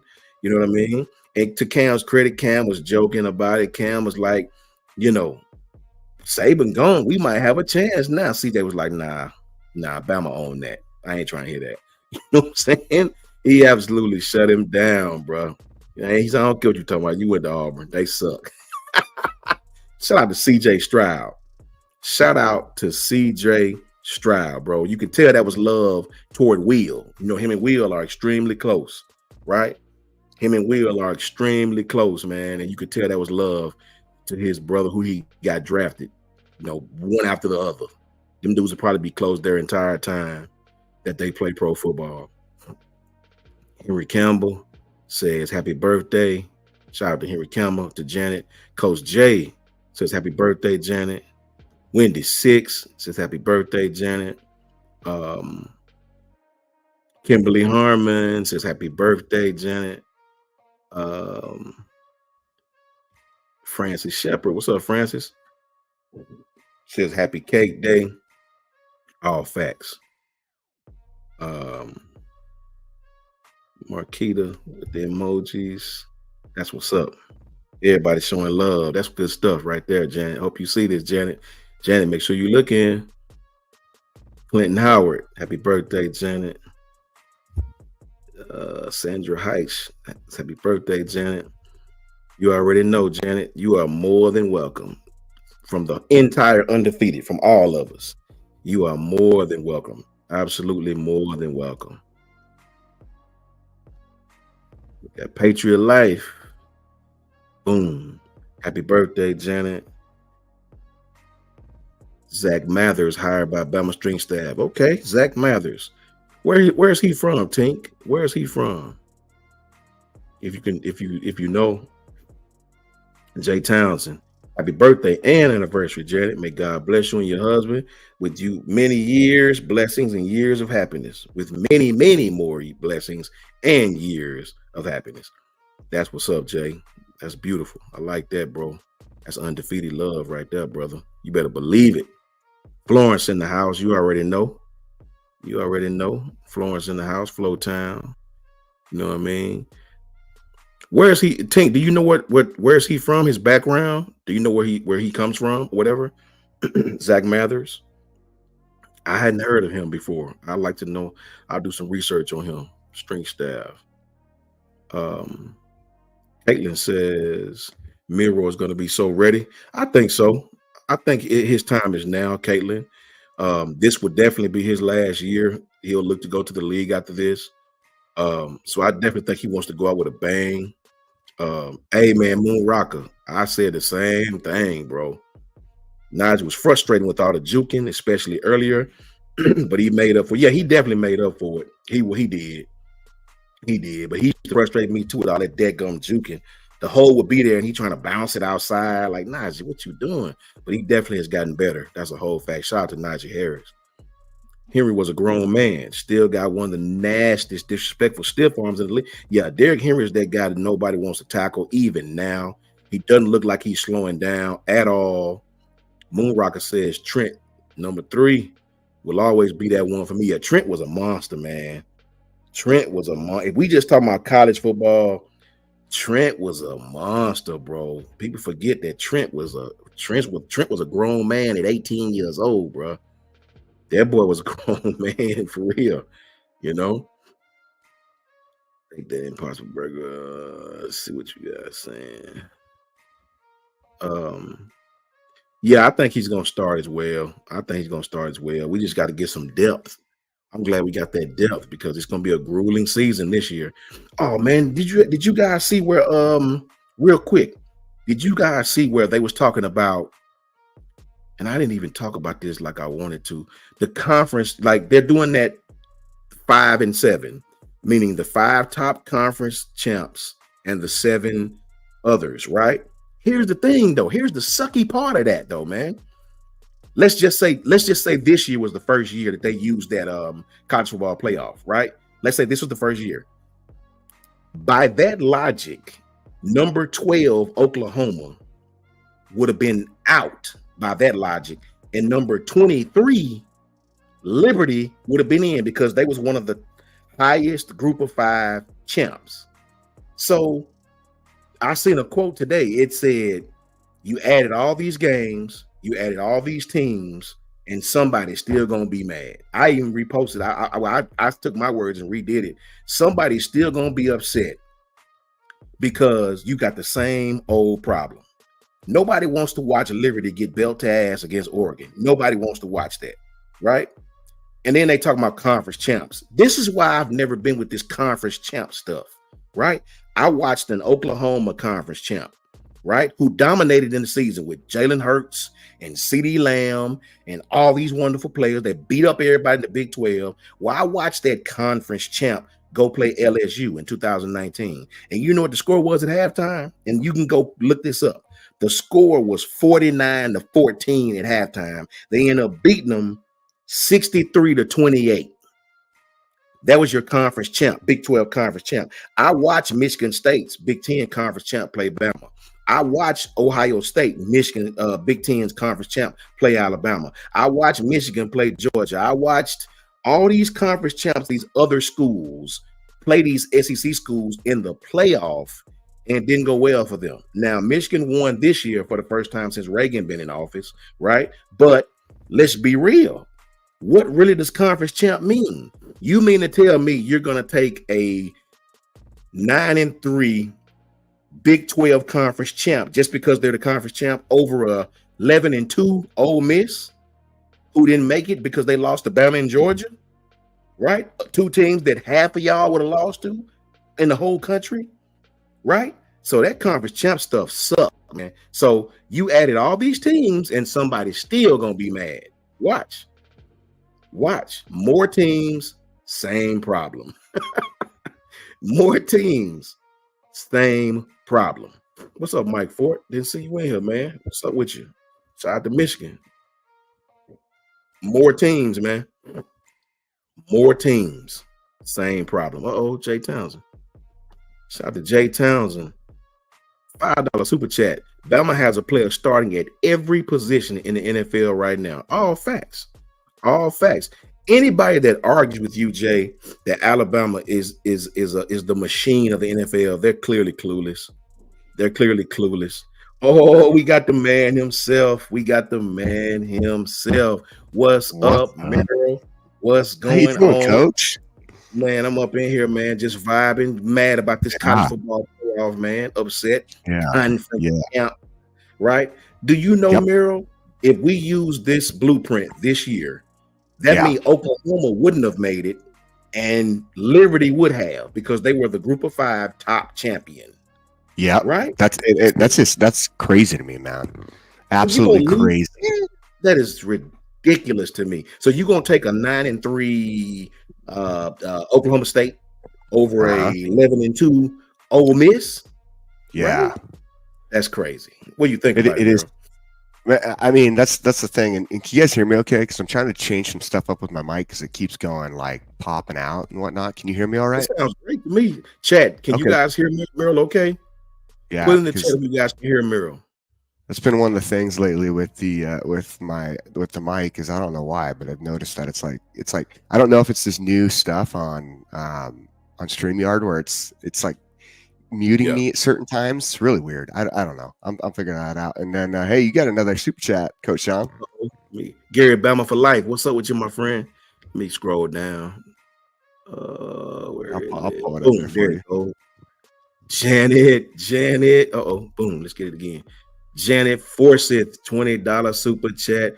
Coach Sean and all the chat. You all have made my entire day with all the love, Sean. Can't say thank you enough. I updated my profile pic because I'm not 25 anymore. Now y'all would know me. If you see me, Roll Tide fam. You already know, Janet. Yeah, it looks great either way. Shout out to you and your family, your husband. Hope you guys are having a great day. $20 super chat. I think I can speak for Meryl and the rest of the staff when we say thank you. Thank you so very much. And we speak for the chat when we all say, hope you guys have a great anniversary and a happy birthday and be blessed in everything you do. That's a whole fact. 100%. Like in a happy birthday, straight up, Janet. And what didn't she say? It's like, yeah, anniversary too, both. Right? Yeah, both. Yeah. Crazy. Wow, good for you. What a man, that must have been a hell of a day. Right there. Yeah, you know, woo! It's crazy. It's crazy. I love it. I love it. But no, you're going back to with this conference stuff and like what's going on, right? So you have 4 who automatically get buys, right? And that is heavily due to like the Pac-12 disaster. I mean, that's like a whole nother subject with what happened with the Pac-12. And then you have, like the five automatics for sure. And then just the ranking. So now we have then the 7, right, who get in based on their rankings. And you're right. If it would have been this last season, I was looking at all sorts of different things because I was, something with the end of the season rankings that come out, you're just like, okay, who's where and who would have been. And so that's how I was trying to kind of catch up on all that, right? And so, but yeah, Liberty, I think you said was at 12. So Oklahoma. I'm sorry. Okay, Oklahoma. Yeah. I mean, it's just so chaotic, and now they're talking about doing. What are they talking about? They're doing 14 now. Man, they talking going to 14. Yeah, for 2026. Yes.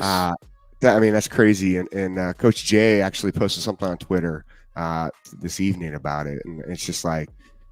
It's just constant chaos with it, right? And like so because me and him talked about this a little bit on our segment last night, is trying to figure out how to solve this problem, but also like we can't really go backwards to like the BCS era because there's just too much money now involved with these schools and players, and who do I honestly trust to handle the BCS rankings? Like, to be honest. Exactly. Who do you trust? Exactly, man. Because that's what it comes down to. This is all comes down to trust, And the hard part is now too is like, how do we figure out the system? Because it's still going to, in a somewhat way, be trust, because the system still is based off of rankings. I think in a weird way, they almost try to make it easier on themselves to rank people in certain positions, right? Because we know there's going to be power, and then I think to sideways and take that and look at another aspect of this is this last year we had so many issues with teams who were really good, who maybe had one loss, but because of where they lost, like, you know what I'm saying? Like to me, I don't think Texas should have been in at all. I mean, Texas lost to Oklahoma. They should not have been in the playoffs. In the end of the day, like that doesn't it wouldn't have been good. I could have seen Georgia there for sure. I mean, even Florida State for that. Granted, they got whomped on right in their bowl game, but just from that standpoint that they went undefeated, and you have to reward that sort of performance. But then the reason I bring this up is because this non-conference play is just. I talked about this. I might have talked about it last night or earlier today, but for sure last night, the non-conference play is a joke because these schools are getting paid so much money, right, to go play another big-time school, and it's like a scrimmage. Yeah. I mean, it doesn't play into the season, and then depending on the strength of your conference, like how is that going to work too with we've ran into this for so long. The SEC is so strong. The Big Ten should hopefully look a little better now with adding USC, and that UCLA is probably not going to be there anymore, which is what happened, right? Yeah. I think Washington, I do think will be good again. I think they have like a recruiting machine over there with the way Jed Fish put that staff together. And so there just is so many factors now that play into this playoffs and how we're gonna rank them, who we're gonna see, and in the end, like, do we have a team? As I think we did bring up Liberty, right, going undefeated. Yeah. Okay. So like Liberty, so we're gonna play them against, let's say they hit number 12 because they're undefeated because they don't play a very strong schedule. You're gonna play the number 5 team, right? That number 5 team is gonna blow out Liberty. That was one of the least watched bowl games, them in Oregon. Mm-hmm. Listen, Mayor, I'm going to get up out of here, Mayor, man. I'm on your time. I'm going to get up out of here. Listen, guys, shout out to the undefeated. Thank you guys for tapping in with me. I appreciate you more than you know. Run up those emotes for Meryl. You guys are awesome. Meryl, I'll be tapped in, Meryl, for a while to listen to you, brother. I love your takes, man. And I appreciate you and everything you do, man. Shout out to Coach Smoot. Shout out to Coach Jay. Shout out to Lady T. Shout out to Kyle. Shout out to Ty Hayes, the man himself. And shout out to the undefeated. You guys are awesome. And shout out to my brother Mayor, who doing a great job. Shout out to Jake. Shout out to Meryl. Jake Merrill. I'm gonna call you JM from now on. Shout out to JM. Man. That's my brother. I love your takes, bro. And Merrill, I'll be tapped in, my friend. Roll Tide, Coach Sean. Roll Tide, my friend. Coach Sean, everybody. Coach Sean. The truth is in the details, everybody. Like that's probably one of the coolest parts, man. Like, and excuse me while I'm doing this because I got to switch this up a little bit and make sure I'm on the right views for solo for the day. It's kind of like my first time jumping on and kind of doing some of this myself. Let me see. I got it. Woo! We're ready to go. Hopefully I did that right, everybody. I think we're good. I don't know if I can resize that though. Let me see there. Can you guys see the Merrill report and everything that's going to be covered? Can you guys see that okay? We good? All right. Sweet. Wow. A lot of comments. Sorry, guys. Getting caught up with Coach Sean. I hope you guys loved it. He did awesome job, right? Love Coach Sean. Phenomenal. He's one of my favorite to listen to as we go through. I mean, each one of the guys, right? They bring different takes. Really, really good stuff. Like I love kind of seeing what they have to say, their subjects and what they're talking about, and go from there. Like phenomenal. I love coming on the show and being able to talk football. It's one of my most favorite things to do. For me, I jumped into this unexpectedly. I think if any of you have been around for a while, I called in weeks ago, and that's how I ended up on the show. I never thought I'd see myself on YouTube doing a live show. And now here I am with the Merrill Report.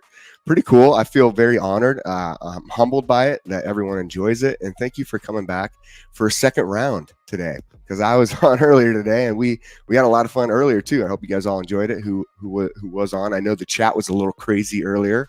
I do have to point that out. Like, for those who come in and jump on, like, make sure you keep that chat. Like, we're talking football. I know we're having a lot of fun too, but I know we had some people in there just kind of bringing up some weird stuff today in the chat. So don't give those people any attention. Don't give those people attention when they come here bringing out weird stuff. Make them bounce. Go find a new chat where people will give them attention. You know what I'm saying? You guys are the undefeated, and we are all about football. And I love football. And health and wealth. What up, dog? Like I remember when you called in, Merrill. Hey, man, I appreciate that. That was a good day. That was a lot of fun, man. I was able to drop some facts. It was awesome. But who is in here tonight? I know we got a lot of people in here tonight, and I'm going to work my way through. And if I miss you, just keep shouting out, and I'll say what's up. Nicole, how you doing? Saw you in earlier. Cody Clearman, what's going on? Marquita, how are you? Sean Williams, my dog, what's up? Jeff Robinson, how are you doing? Jay Townsend, what's up, brother? Carla, how you doing? Let's see here. Mike Fort, how you doing, man? Nice to see you back. I love it. Ahmad, hey, how are you? WT, what's up? Who else we got in here? Wendy, how you doing? What's going on? Janet, again, happy birthday and happy anniversary. Pretty awesome. Chance, how you doing? Andrew Glover, how are you doing? Kimberly Harmon, how are you? Let's see here. Who else we got in here? Andre, what's going on? Coin God, what's up? Ruben, Jeff. Let's see who else. Tim's in here. Patriot Life, always love seeing you in here. Buck, yo, what's going on, brother? Road Warrior, what's up? Steve, how are you? Good to see you, Steve. Ruben, what's up, man? What's up? And I think we got just about everybody that I saw. I mean, I could keep going up, and I'm sure there's way more in here. Clint, how you doing? And I love it. Love that you guys came back and jumped into this. So pretty wild with what we were talking about. And Goofball, how you doing, man? You made a great one. If you're not a fan funder, right, it'd be awesome to become one. Goofball says, Merrill, your video with connection between Washington and Bama was great. Hey, I'm glad you liked it. So the way you watch those is you have to become a fan funder, right? And do that. There's exclusive videos. There's some articles being written out that are really, really good. I think you guys would enjoy them.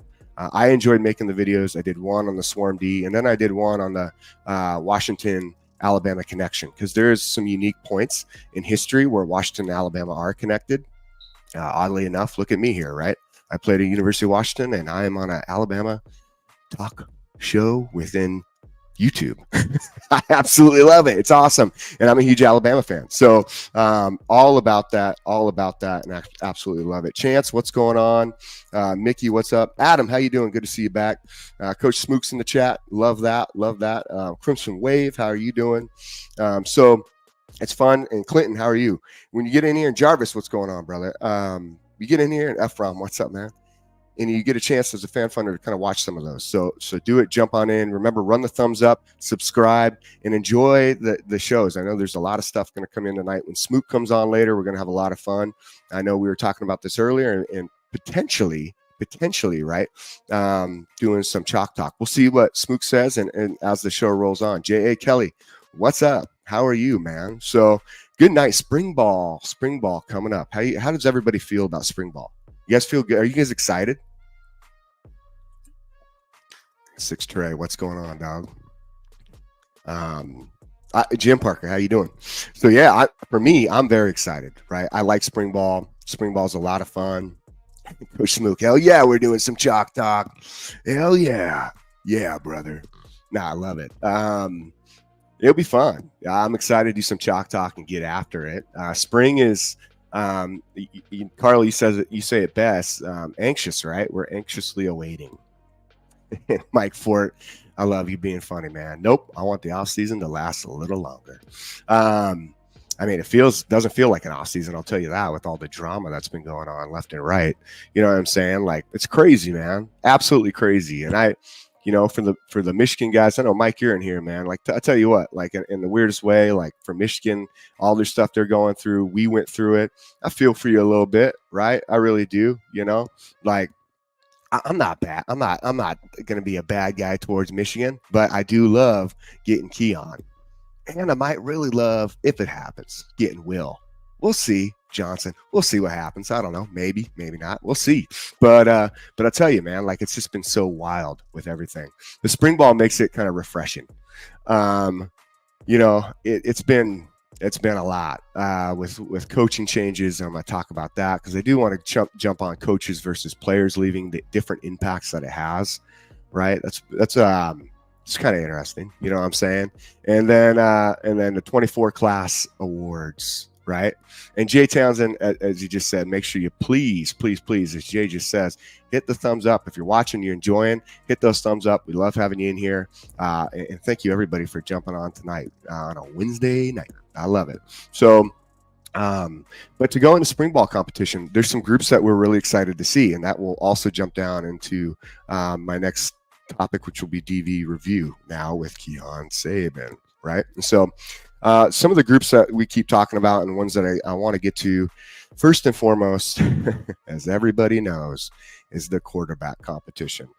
Earlier today, you know, I did talk about the fact that, like, from a quarterback standpoint, right, that I feel really confident about Milroe starting. I really do. And I'm excited for it. You know, I think he's going to do great. I think the offense is set up for his success. But at the same time, right, we have to talk about the competition and who is there, right? And Patriot Life, congrats to the new member. I didn't see this. Was there a new member? Just the new members enjoy and roll tide. 100%. If you are a new member of this channel, we really appreciate you coming on, and we hope you keep enjoying the info and the scoop and the takes and our opinions that we give you on Alabama football. Absolutely love it, right? I mean, it's exciting. I love it. I love Alabama football. You know, Caleb King was in here earlier. He was asking me questions about kind of my background, how I fell into Alabama football. And to be honest with you, for me, like, it really came on with Nick Saban. I really like Nick Saban. I like him as a coach, and I knew some of the history of the past, but just being from the Pacific Northwest, you're up in the corner, right? You don't get to see as much of, I guess you should say, like, SEC and the intensity of it, and you don't learn about it as much. Oddly enough, you're kind of left out in the dust up there in no man's land. So all I knew was, you know, going back to my days, was truthfully like USC, right? USC being like a powerhouse. Knew about Oregon. You know, I took some visits there. I mean, it was interesting, and until I got down into the SEC, like, and did my visits in the SEC, then that's when I kind of got to know a little bit more about it. Sadly, at that time frame, right, you have Shula as the coach, and it wasn't the greatest. So there wasn't so much talk at that time frame. But I will tell you, as you come on and you learn about Nick, and I had known about him at LSU, and seeing him come in here and just do such a phenomenal job. And I really got to learn about the history of what Alabama was about and how much it impacts college football in general. Let's just put that out there. Alabama touches football all over, yeah, but especially within the college game, and just how amazing it's been. And I respect and love that, right? So from there, you know what I mean, we jump into again, going back into my subjects was spring ball, okay? And that's the thing, like, right, is spring ball is exciting, and we go back into this QB competition, okay?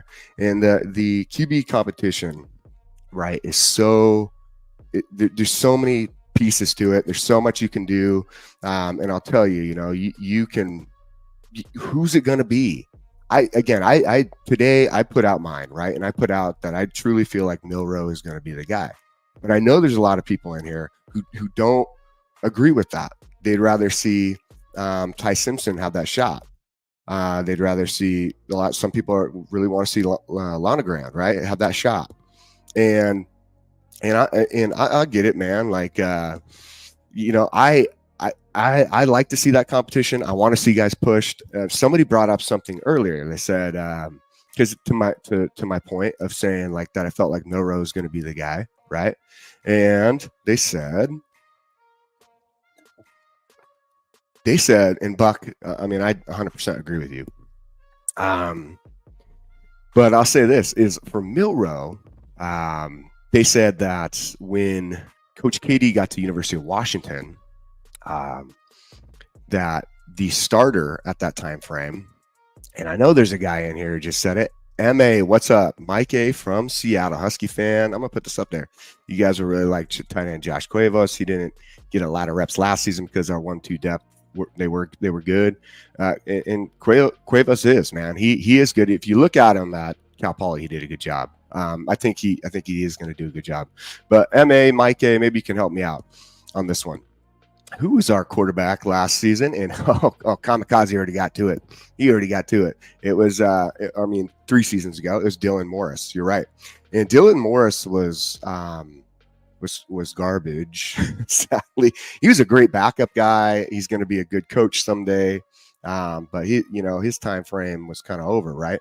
And I'll say this, like, they were like, hey, well, Coach KD went to Washington. Morris was a starter. Penix came over and he took over for Morris. Morris had similar numbers to Milroe. Whoa. Time out.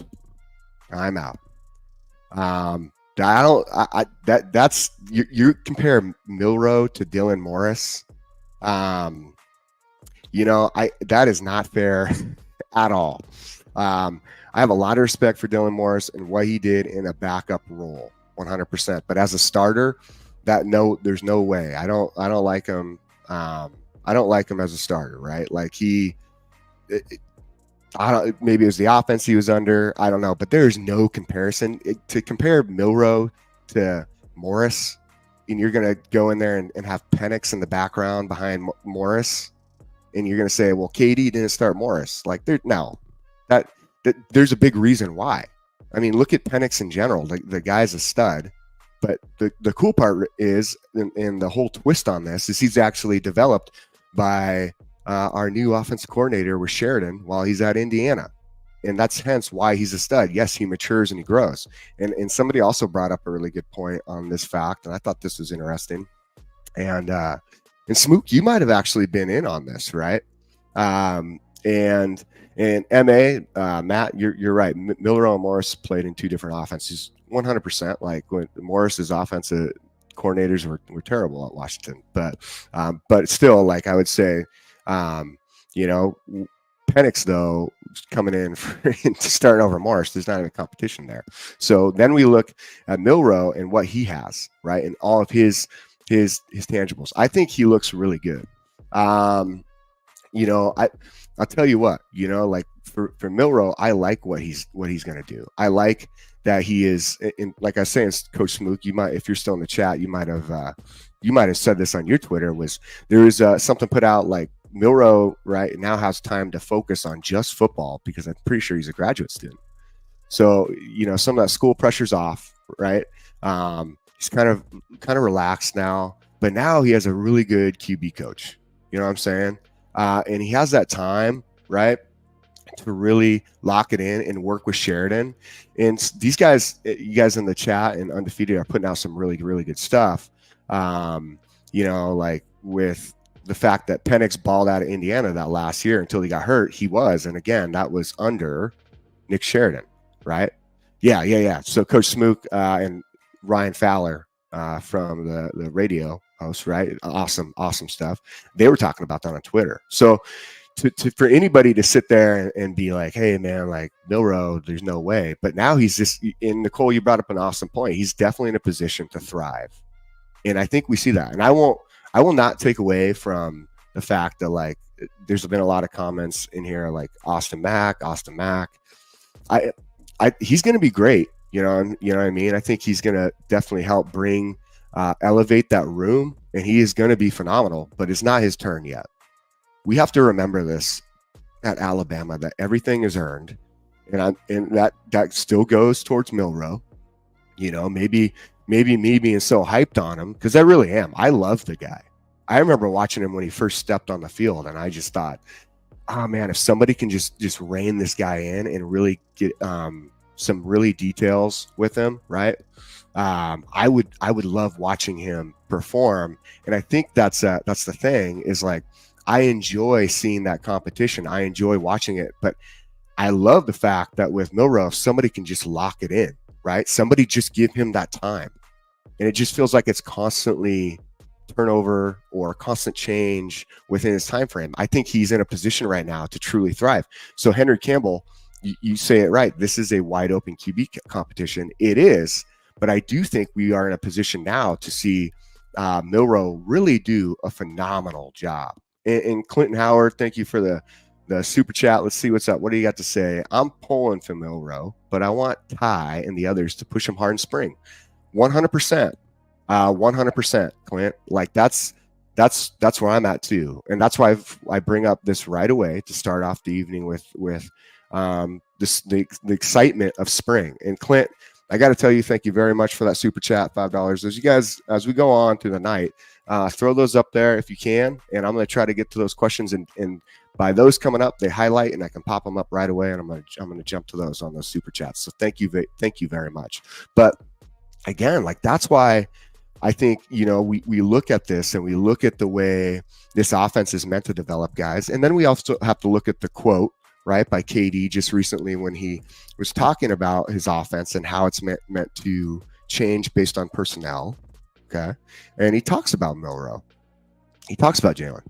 And he brings it up specifically, like the weapons that Jalen has. That's an interesting comment for a head coach to make towards this offense. I think, Coin God, you make a really good point here. It's Milroe's job to lose. Like, I agree, it is. But as Clint, you just said, right?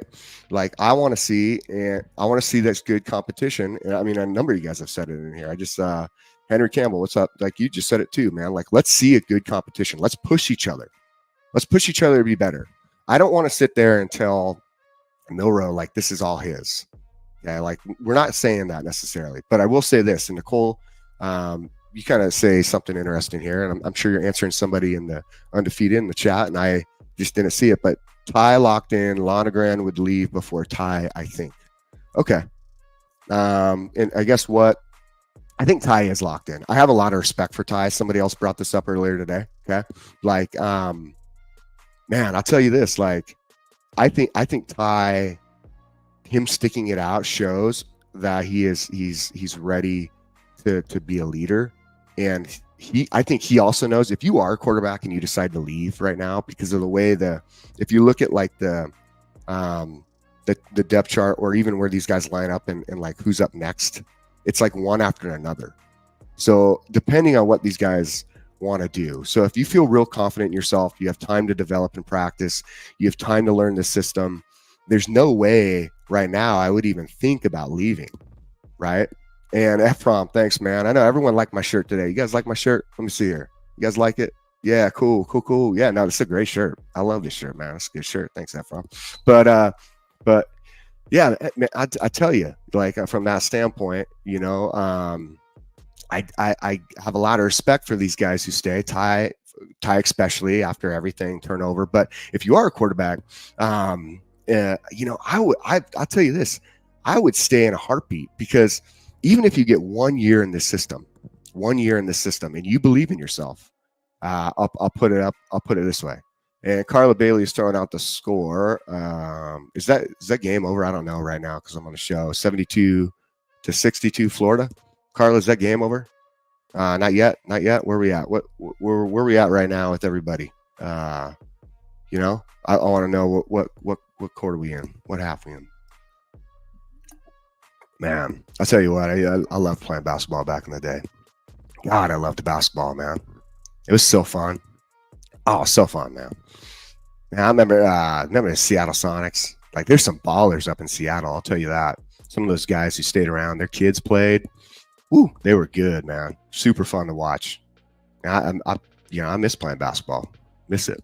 But to go back, like we were saying, right, with the development and Nova Speed, hopefully all these guys learn from Mac, bide their time, and develop your craft, lead us to the promised land when it's your turn up. Yo, 100%, man. That's what I'm trying to say with all this right now is if you are a QB and you get a seed and you only get 1 year in the system and you believe in yourself, okay, you can go into this system in your single year, let's just say single year, and you can kill it, be in the Heisman talk, and then get a huge draft pick. Okay. Like that is phenomenal. And Matt A, staff's first year at UW, they gave each QB equal reps in spring and fall and gave them fair shake to become a starter. I agree. They're not, here's the deal. Like, I think it is Milroe's to lose, but you are going to see this play out in a way, right? That a way that plays out that these guys all are going to have a chance to just show their stuff. And I think it also is like, hey, progression, like who do we see in these positions that can come in and take over, right? When maybe if a guy goes down, like, I mean, they're also looking at the depth chart, like who's first, second, third, fourth, right?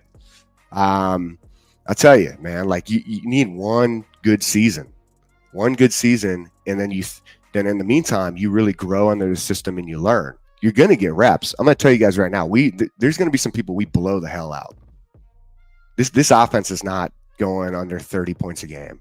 Probably not even going under 35 points a game. I would imagine this averages over 40. To be honest with you guys, just the way this offense works, the way it's worked everywhere else, the complications of it, these defenses are going to have a hard time scheming. I mean, and the reason I say that is, and for those who don't believe me, is look at Dan Lanning. Okay. Dan Lanning comes from Georgia. Dan Lanning had the worst time ever trying to scheme against KD's offense, hence why he lost 3 times in a row, twice in 1 year at Oregon. And Oregon had athletes. I'm not going to sit here and pretend they didn't have anything, right? Like Oregon had athletes. Matt Farms, what's up, dog? Like they had good athletes. Look at their recruiting classes. If you don't believe me, just go check them out, right? Larry Large, what up, dog? But that's what I'm saying. It's like, so hold on, time out. Oregon gets these superstar recruiting classes because of that beautiful Nike brand that sits behind all their facilities. I'll tell you what, like, not an Oregon fan. Zero love for Oregon at all. But I'll tell you this, like you get this Nike brand that sits behind all your facilities. I mean, shoot, the CEO, the creator of Nike went to school at Oregon, right? And I'll tell you this, like they had all these studs, I mean, that they recruit, right, all the time. Like Oregon's not dropping off in recruiting. They're always up there. But then you have Dan Lanning, who's a stud, who's just at Georgia. Okay. But then you watch Dan Lanning struggle against KD. And I'm not trying to hit on Dan Lanning being like some bad coach or something, right? Like Dan Lanning's a good coach. I'm not going to take away from that. He's a good coach. He's really smart.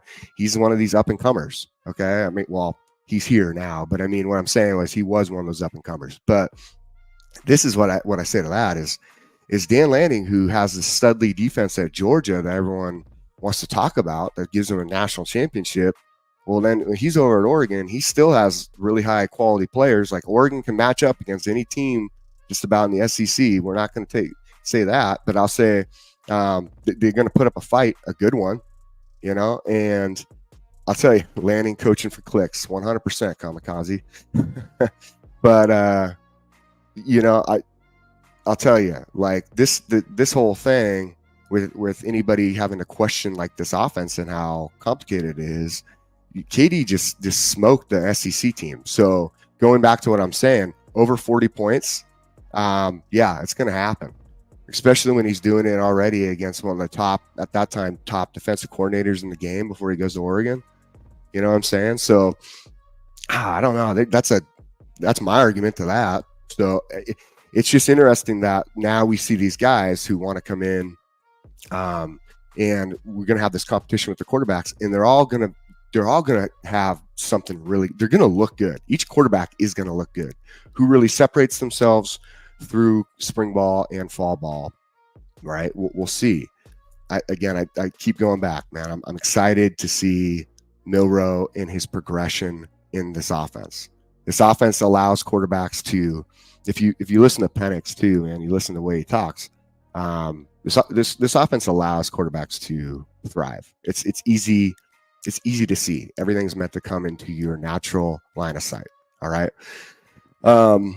Another kind of different position groups that we're going to see is running backs, right? And that's another exciting one for spring ball. And just because I want to highlight Dylan Johnson from University of Washington. Dylan Johnson comes from Mississippi State, right? And like this is the thing. Like with Dylan Johnson, you know, he does all right at Mississippi State, but he shows up here. He plays maybe, I would say he's maybe healthy, like fully healthy for like 9 games, right? But he's kind of going through a little bit of a running back by committee too. And Dylan Johnson goes for 1,200 yards. And I mean, shoot, look what he did just in the playoffs, look what he did to these different teams, and that's all while he's injured. I mean, that was phenomenal. And now we get to see that offense and truly, like, there's been some numbers put out about like the overall aspect of how many rushing touchdowns, rushing yards Alabama has compared to like all other teams, right? And it is insane. Did you guys see some of those stats? I think it was from like 2018 to 23. I mean, it was crazy. But you look at this backfield and they are studs. Oh man, you got to be, if you're an offensive coordinator or you're offensive minded coach and you look at this like roster in general, you got to be just like licking your chops going, hell yes. Right? Hell yes. Like, I feel so good. And I look at that running back room and I feel even better. I love seeing what we got at running back. I love seeing these guys that are going to, that group is going to compete, man. That group is going to compete hard. I think Richard Young is going to have a breakout time as he gets the reps that he gets. I think Justice Haynes is going to be he potentially could be your feature back. I feel really good about probably Justice Haynes being your feature back. And then you got Jam Miller. And I know everybody's not necessarily as hot on Jam, right? I like Jam. I think he's going to do really well in this offense because I think for him, his initial read at the line of scrimmage when he's taking the handoff, and granted, this is a hard one too because that offensive line wasn't the greatest this last season. It caused a lot of problems, right? But I feel good about them going in, man. I watched a video too on Coach Cap, the new offensive line coach, bringing that juice. I mean, he's all about it. He's all about that juice, and he says it too. He's like, "You come out here, you better bring that juice." Sorry, guys, I got to kind of adjust this a little bit. This thing's getting off on me. And I'm excited for that, man. And then and 100%, like, and Matt, you keep bringing up really good stuff on Parker Brailsford. I don't underestimate somebody who's small at center. Like, that's the one position where I do want someone who is a little smaller and has good leverage against some of these big ass D tackles in the SEC. I want somebody who has better leverage, who can get down in their stance and can hold their own, right? I don't need him blowing people off the ball. I just need him to hold somebody up for, 1, 2, 3 seconds at the most. And then I can make my way into the gap where I can wall off, right? Like, I that's all you need at that center position. And that dude is super strong. Like, Parker Brailsford is a beast. People talk about him. Look what he did versus Texas. Those are two of like what they're considering like the best tackles out there, man. Like, whoa, I love it. And I know, I love this, and I know you guys are watching the game too. Moon Rockets, a 3-point game. Yeah, 7-6, 7-4. Florida. What's our time frame right now? What are we looking at? How much time is left? Too bad I couldn't run it like on the side, right? Like a little score thing on the side over here. So we could kind of see update. Never mind, 4-point game. Okay, got 5 minutes left. Okay. Yeah, just keep updating it. I mean, hopefully they can. Man, they better be able to pull this one out. But Ryan Ware, man, Jam Miller, Swiss Army knife. I agree, man, and I think this guy's going to have a chance to get in the open field, and he's going to go off. I think that's where he thrives. In each of the running backs too. I'm not taking that away. What I will say though is I think when you put Jam out there, I think he's going to absolutely kill it. Right? He's going to do a great job. I'm excited. BB, how you doing? Good to see you in here tonight. Excited to see Jam, but I mean, I do feel like that Justice Haynes is gonna go off, and then we really are gonna have a chance to see Richard Young get into the mix. So I'm happy about that group, man.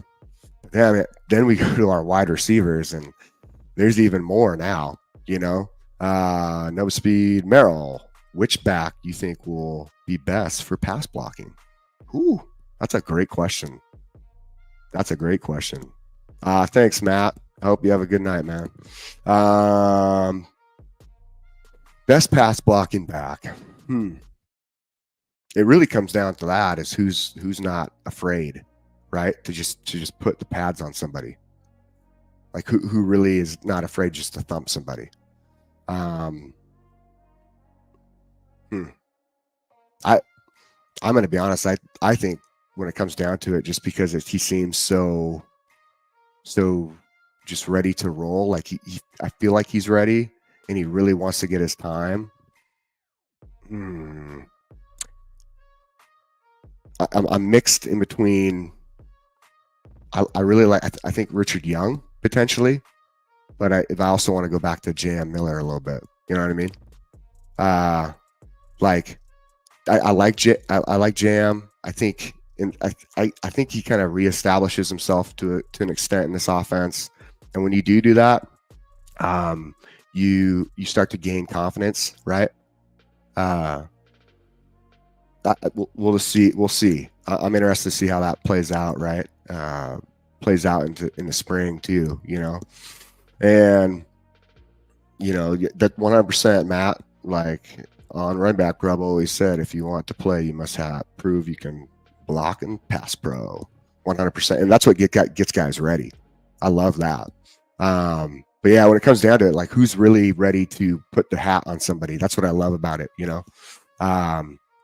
And that's which one of these guys. I think that's going to be a real telling sign of who really gets to. And Henry Campbell, 77, 76 Bama.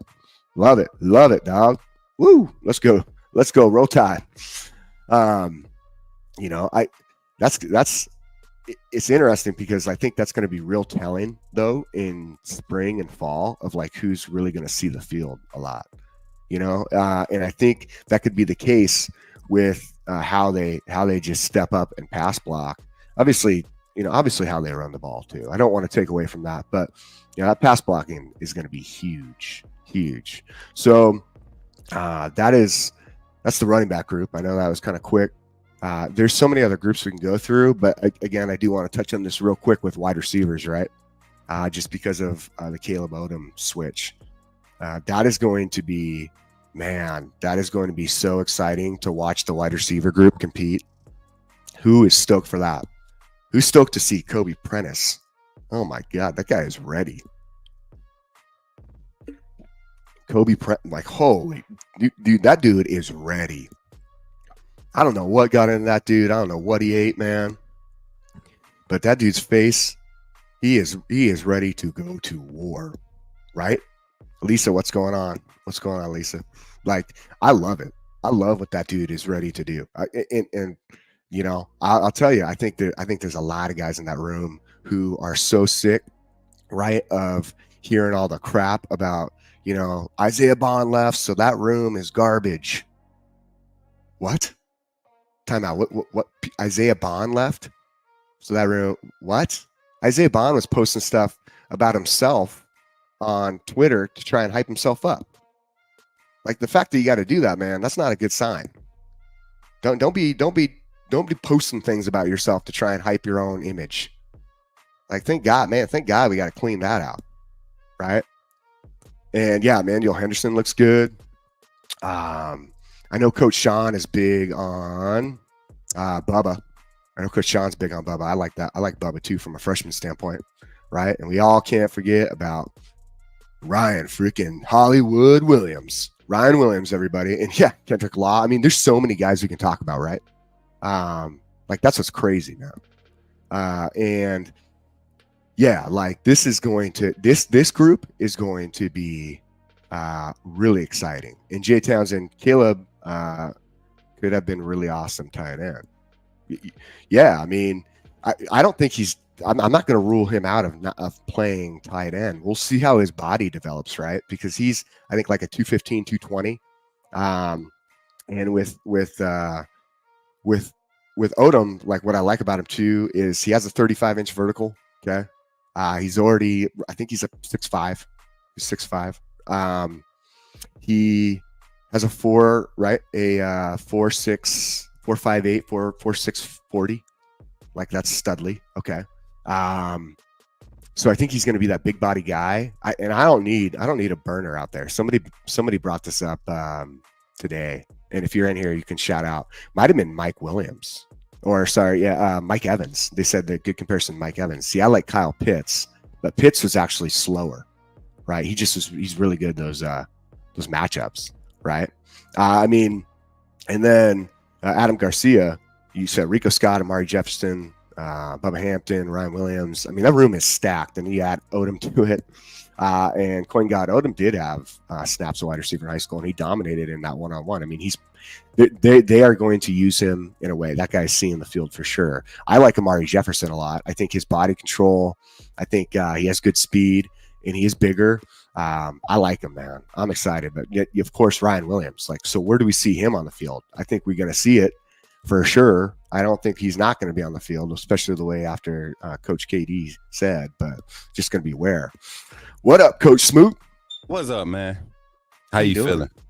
I'm good, man. I'm good. We're just jumping all sorts of stuff tonight, man. We didn't get into the main other topics. You know what, Merrill?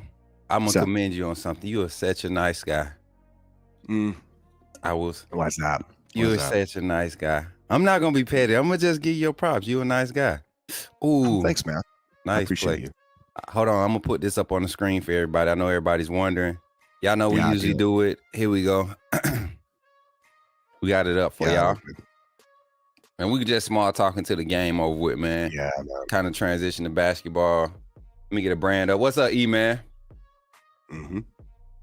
Hey, now, Jake, I need you to clarify something, right? Do it, dude. Let me know. Now, Caleb Odom was a tight end in high school, correct?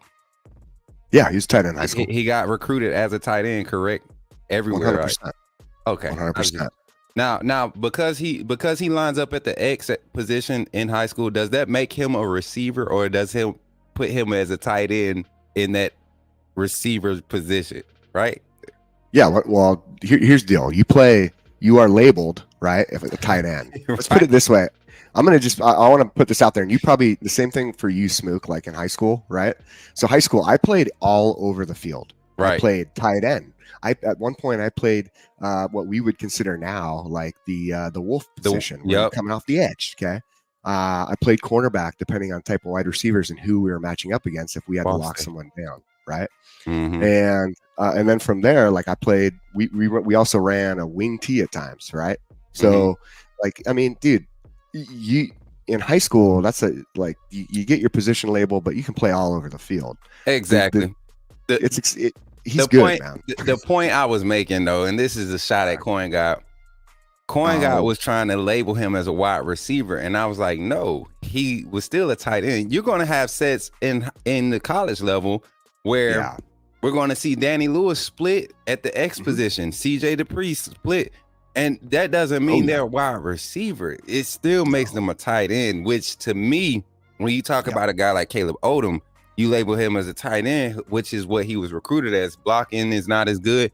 The transition to wide receiver was the next best thing for this young man. You don't want him, a guy like that. You would rather take your chances on getting your natural 10 pounds on him, muscle, bulk him up a little bit. 6'5", 225, right? Officially, 6'5", 215 officially right now, but you get him 225. Man, that's a Kyle Pitts. That's a Calvin Johnson. Like, people forget how big Calvin Johnson was, bro. Like, Calvin Johnson's huge, man. But the difference was, and this is something that I could see happening for Caleb Odom. You get him into some of that Twitch training, some of that speed training this offseason. I guarantee you see him go from a solid 4.59 guy to like a 4.51 in his first little offseason, and it's mostly technique. And getting used to getting those muscles, them Twitch muscles firing, right? Then you go into a season where he's able to carry that 225 for, a couple months, play in game speed, start building up that endurance, that natural endurance to carry that weight. Man, Caleb Odom gonna be a natural X before you know it, bro. Or a big Y. In this system, a big Y is just as lethal. You putting a big guy that can run 4.4, 4.49, 4.48. You put him against linebackers and safeties. It can get nasty, bro. Eric Gilbert. That's what Eric Gilbert should have been. Yeah. If he improves his 40 to drop like a sub 4.5, I'm gonna be honest with you, man. As long as he's running between 4.5 and 4.6, you can line him up. He's good. He can play the X. I don't know who thought, like, you think Megatron was running like a 4.40? Yeah, You know what yeah. I mean? No, Calvin Johnson. That's what made him different though, because he was actually running like a solid 4.4. That's what made him different. So it wasn't like you didn't lose nothing with him out there in any set. You didn't worry about him getting in. But like I would say another big body that was kind of that we recently had that kind of Caleb Odom kind of matches Terrell Shivers. Yeah. Terrell Shivers was not a burner. He couldn't get, he couldn't make nothing happen over top. But any red zone, and that's why I hate that he couldn't get utilized here at Bama, because he was a 39-inch vert guy too. 6'5", almost 6'6", 35-inch vert. How do you not use that in the red zone? Yeah, and you also look back in the day, I guess, when I'm looking at wide receivers, is I look at like Mike Williams at USC back in the day when USC was dominant. If you guys all remember Mike Williams, that dude was a freak, and he wasn't a burner, but he was fast. And I think, again, I'm gonna tell you guys, there's not a huge, when you go from like 4.4s to 4.6, the difference isn't honestly that dramatic. Yeah, especially on the football field, because game speed is different, bro. It is completely different. I know. I would look at myself on game film, and especially in college. Once I got my growth spurt, and then I was able to adjust. Everything started coming back in alignment with my coordination and everything, and I was able to carry. I went from like 160 to about 175, 180 before my freshman year kicked off in college, and I mean, like, bulked up, bro. They had me on. You remember them clinical pills they had? That CB, whatever it was called, the weight gainer junks they had. Yeah. How old are you, bro? I'm 36, man. Okay, so yeah, you remember that CB weight gainer? So we had like the generic version that they was passing out at the at the colleges. I played at NAIA school, so so we was taking all the supplements, not advertising, but sponsorships and all that stuff that we can get. Man, when I say I bulked up, my parents thought they had me on like some crazy stuff. I was doing muscle milk. We had whey protein. Muscle milk, man. Bro, the worst stuff ever. But at that time, that's what we was on. And man, I was able to bulk up. And but the moral of the story was I went from playing like split at X to, in our offense then, the tight end was labeled the Y. But I wasn't necessarily a tight end, but any spread sets where the Y was split, I was the starter. I ended up being the starter before I ended up having my high ankle sprain, but I ended up being the starter at that position. So that's what I was saying. Like, you talking about adding value to yourself. I was third on the depth chart at X, right? But I was first on the split Y. Any apex sets where there was a bunch formation or it was a stack and the Y was split, I was number one up. So it was good. Were you playing like the backside? Are you playing the backside single? Nah, most of the time when I was on the field, I was always in some type of bunch or stack, because I was a possession guy, and red zone was my thing. I didn't mind going across the middle, but jump balls, man. I had a 38-inch vert coming out of high school after a torn ACL, man, going crazy, bro. Dude, that's legit right there, man. That is legit. And I bulked up too going into college, man. It's funny how that happens with a lot of guys. And it takes a minute to to go from some guys you won't see them. Some guys will come out of like their senior year, they go into freshman year, they develop big time. And then you go from guys who come out of their senior year and you really don't see them till like junior year, right? And then they really pop off junior year. Wait, time out. Why they what's going on here? How Florida got 85? Hold on, time out. They weren't supposed to have no points. Score's supposed to be 85-83. The score on the screen got to be wrong, man.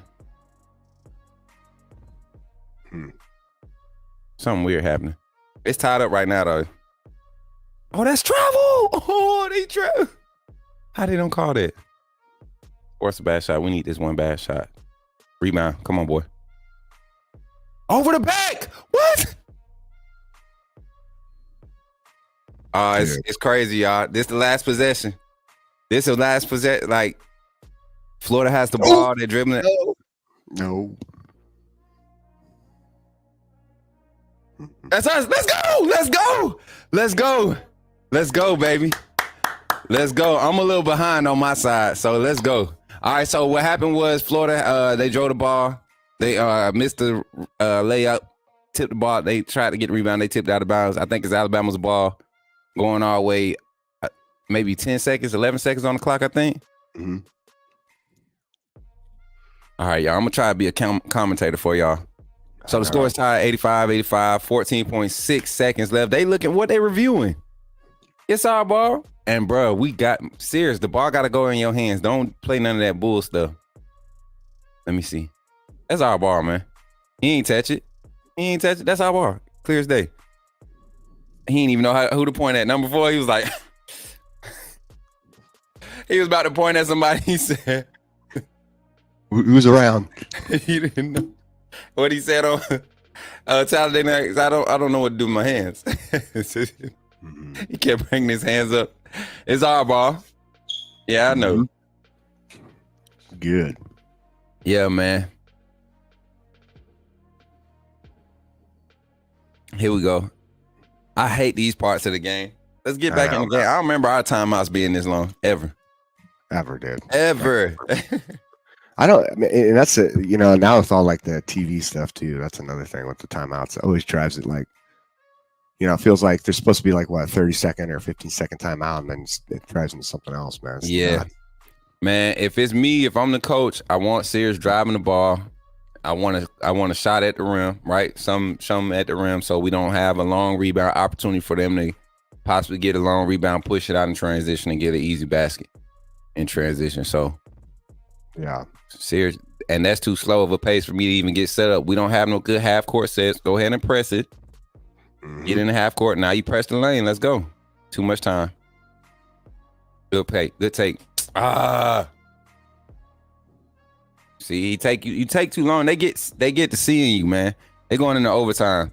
When you with me, with my offenses, like when I coach basketball, my point guards, we get in situations like that where we got the last shot and it's not like a full, it's not 18 plus on the shot clock.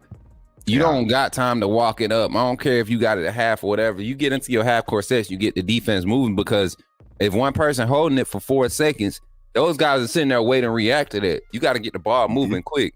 So if Sears was my primary play, him driving, that means you work off ball without him in the set. Meaning, you know, whether you go to his side and work off ball, you work off ball on his set.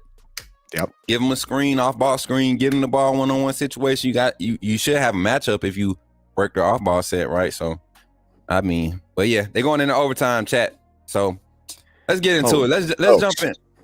Let's go, dude. Let's go. We're gonna do some chalk talk before it's all said and done. Y'all know we like we definitely like to keep up with the game when the teams are playing. Y'all, so you know what? I've been blessed to get connected with the women's assistant basketball coach, y'all. Oh, dude, that's legit. Yeah, man. I'm trying to get down there to some of them ladies' games. I get to watch, you know, a lot of their clips and stuff, man. And they play some sound basketball. They easier to watch to me than the fellas. I ain't even gonna lie. Women's basketball to me is so much easier to watch nowadays than men's basketball. I don't know about y'all. Like a lot of people get caught up in the dunking and stuff, but it ain't as fun when all their dunks coming off of fast breaks. Coach Smook, refs suck. Missed several over the back calls all night long. Man, that's been the refs in the SEC basketball and football, man. It's bad. It's bad. Refereeing drives me crazy, especially when it happens where it impacts the game, man. Man, I know Georgia fans sick. I know Georgia fans are sick. That ain't, you know, that Barnes play wasn't the only one that should have been in question, but that one was one, bro. Because first of all, if we ain't honest, Miro he underthrew him. You know what I'm saying? That should have been a corner. He should have been leading him to the front pylon on that same side of the field. That's an easy read. I mean, 100%, man. And then, yeah, they should have stopped the ball. Kirby could have called timeout. That's what I said. I said Kirby always gonna Kirby when he plays Saban. He get too caught up in the emotions of the game, and he don't be thinking about management. And he always get out coached. Yeah, good rebound, boy. I mean, man, like it's going to be interesting to see. Like that's probably for me that game that I'm just so excited to, man, to just get after is that Georgia game. Y'all is a trip in the chat, man. Novell says some of those Bama football games last season had me ready to puff pass. I ain't gonna say, but I mean, that's funny, man. Dude. Yeah, I don't crack spaghetti fish inside of crack. What? What? Mm-hmm. What Wade talking about, man? You know who funny though? Go check Wade out on Instagram, y'all. Go check Wade's World out on Instagram. That dude funny as a. Just love it. Yo, he funny, man. He does content. He hosts, man. So just expect Wade to be hosting a lot of the undefeated events. He gonna be like the resident host for the undefeated. I love it, man. How's that a jump ball, man? Coin God, I see in here. It looks like you keep throwing this out here, man. Yeah, I played safety.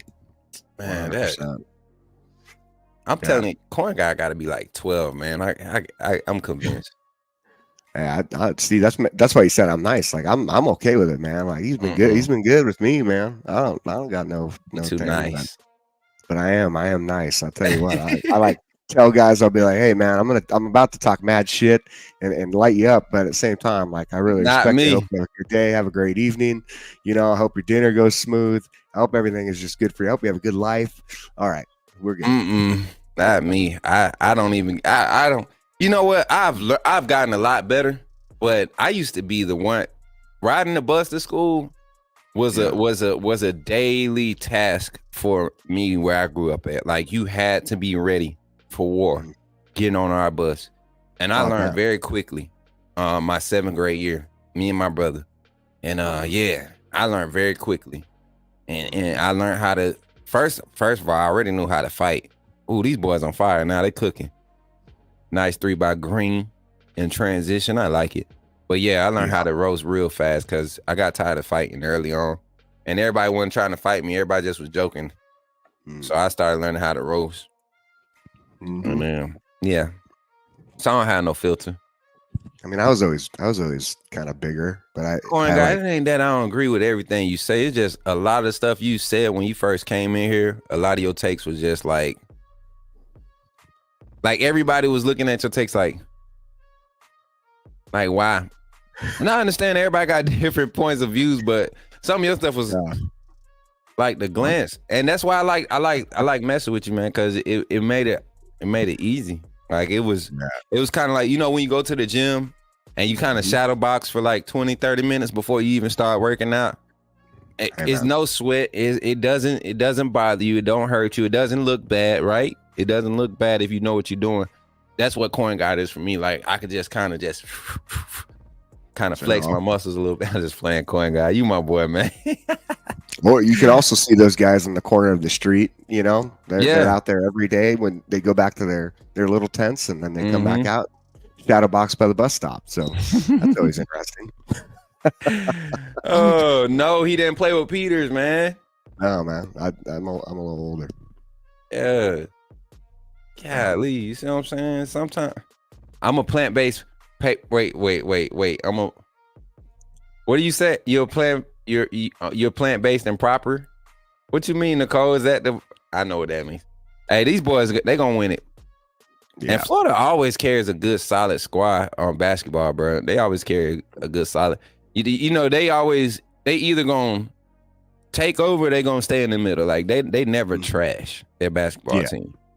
Yeah. I mean, in the end of the day, like Florida does have solid basketball. Yeah, you got to admit, like for them, like it's always impressive to watch their basketball teams. I mean, that was, man, shoot. Even when I was back in high school, man, I remember watching those teams. They were good.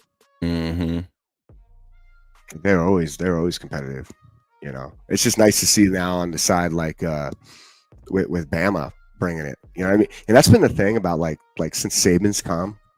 You notice like it's elevated everything. Every everything in general. Athletic department has been elevated. I mean, you traditionally Bama's always had basketball, right? Not basketball, baseball. Bama's always had baseball. Bama's always been solid in softball. Once they brought the women's softball program, football, track and field has elevated. You know, I know when I was coming out of school, Alabama wasn't a destination for track and field. Like that just if you ran track, I waste my word. But if you ran track and you was an Alabama fan from where I was from, you got to pass for going to Auburn and running track. Yeah. I mean, Florida's always had a good track. Florida. Even like Arkansas always had good 400 distance runners. Yeah, they do. That's a good point. Arkansas did have a solid squad all the time. Yeah. You know, but I mean, I just think like it's interesting to see as you start to win just how the way it impacts so much, and especially when you win in the thought process, right? That Saban had, and that's why all these coaches now are talking about him.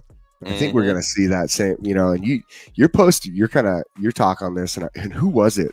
Who was it that we were posting the other night on Twitter? You and me both hit them up. They posted that like Dynasty 2.0, right?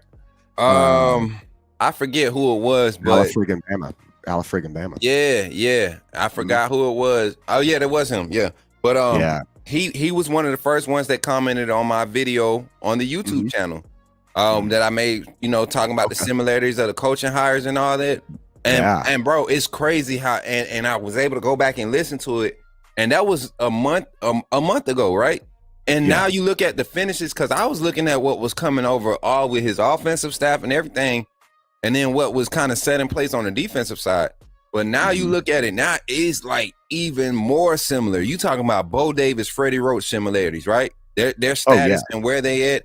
You look at Kane Womack and Kirby Smart, their status and where they're at. You look at, I mean, like when they started getting these positions at this level, you look at Jamarcus Shepard, you look at Sheridan. I mean, who was the tight ends coach for Alabama when Saban came in 08? I forget his name, but him and Sheridan have the same type background. I forget his name. When I go back and look at these notes, I'm gonna tell y'all. But the hires are so similar. But you were talking about it earlier. The nuances that need to happen for Coach Saban to stay ahead of the game. It was kind of like he didn't care to make those changes. So now you bring in Kalen DeBoer, who has the energy and is kind of more in tune with this new age of how it needs to be operated. And now you add a guy like Courtney Morgan to the mix with that, because the staff manager plays such a huge role now, you know, in recruiting and everything. So I mean, you didn't hear much about that when Saban was here, right? No. And I mean, honestly, I don't know if we've heard, truthfully, in the end, like that's that manager aspect, like program, because that's what I think his role is. He's like the program manager. Yeah. I don't think we've ever seen that really until just within like maybe the last year or two. We've seen like director of player personnel and maybe some of those other spots, right? But nothing like a business manager, because that's essentially what he is he's a business manager. And so, I mean, that's wild, man. Like, that guy has, like, you look at his background, what he's done, and just there's also a lot of humility behind there too, man. You know, so it's stunning. All right, here goes the 2008 coaching staff under Coach Saban, and this is what I want y'all to listen to. So, I want y'all to see how similar this sets up. So you got Coach Saban, the defensive-minded coach, right? A defensive-minded head coach. On his side of the ball, listen to what he had. He had Kirby Smart, a first-year defensive coordinator, second season with him, right? And I mean, co-defensive coordinator the year before. You look at Kevin Steele. He had head coach experience and also defensive coordinator experience coming into this spot. He gets labeled a co-defensive coordinator, and we're just gonna stay with the top of the coaching tree, right? Of the chain of command. But you look on the offensive side, you had up and coming Jim McElwain, and you had a guy that McElwain was very familiar with, and Joe Pendry, right? Yeah. And I mean, the staff just continued to line up from there. It just fell in place. It only made more sense, because then you look at let me pull up the rest of the staff. Well, hold on, Smook. Just while you do that too, Adam East, thank you very much for the super chat. Not a mill hater, but we need a fast distributor. Not a mill row hater. but we need a fast distributor. I'll tell you again, like if you must have not, I don't know, were you in here earlier when I was talking about it? Because I spent like probably like 20 minutes going over this about Milrow. And we there has been some depth and details on it. And again, appreciate your super chat. Thanks for jumping on that, Adam. I hope you like this, man, a lot. But yeah, we went in that a lot. We went. What's up, Kyle? I seen you sneak in here. What's good? Hey, fam, what's up? Hey, do you guys want to see the?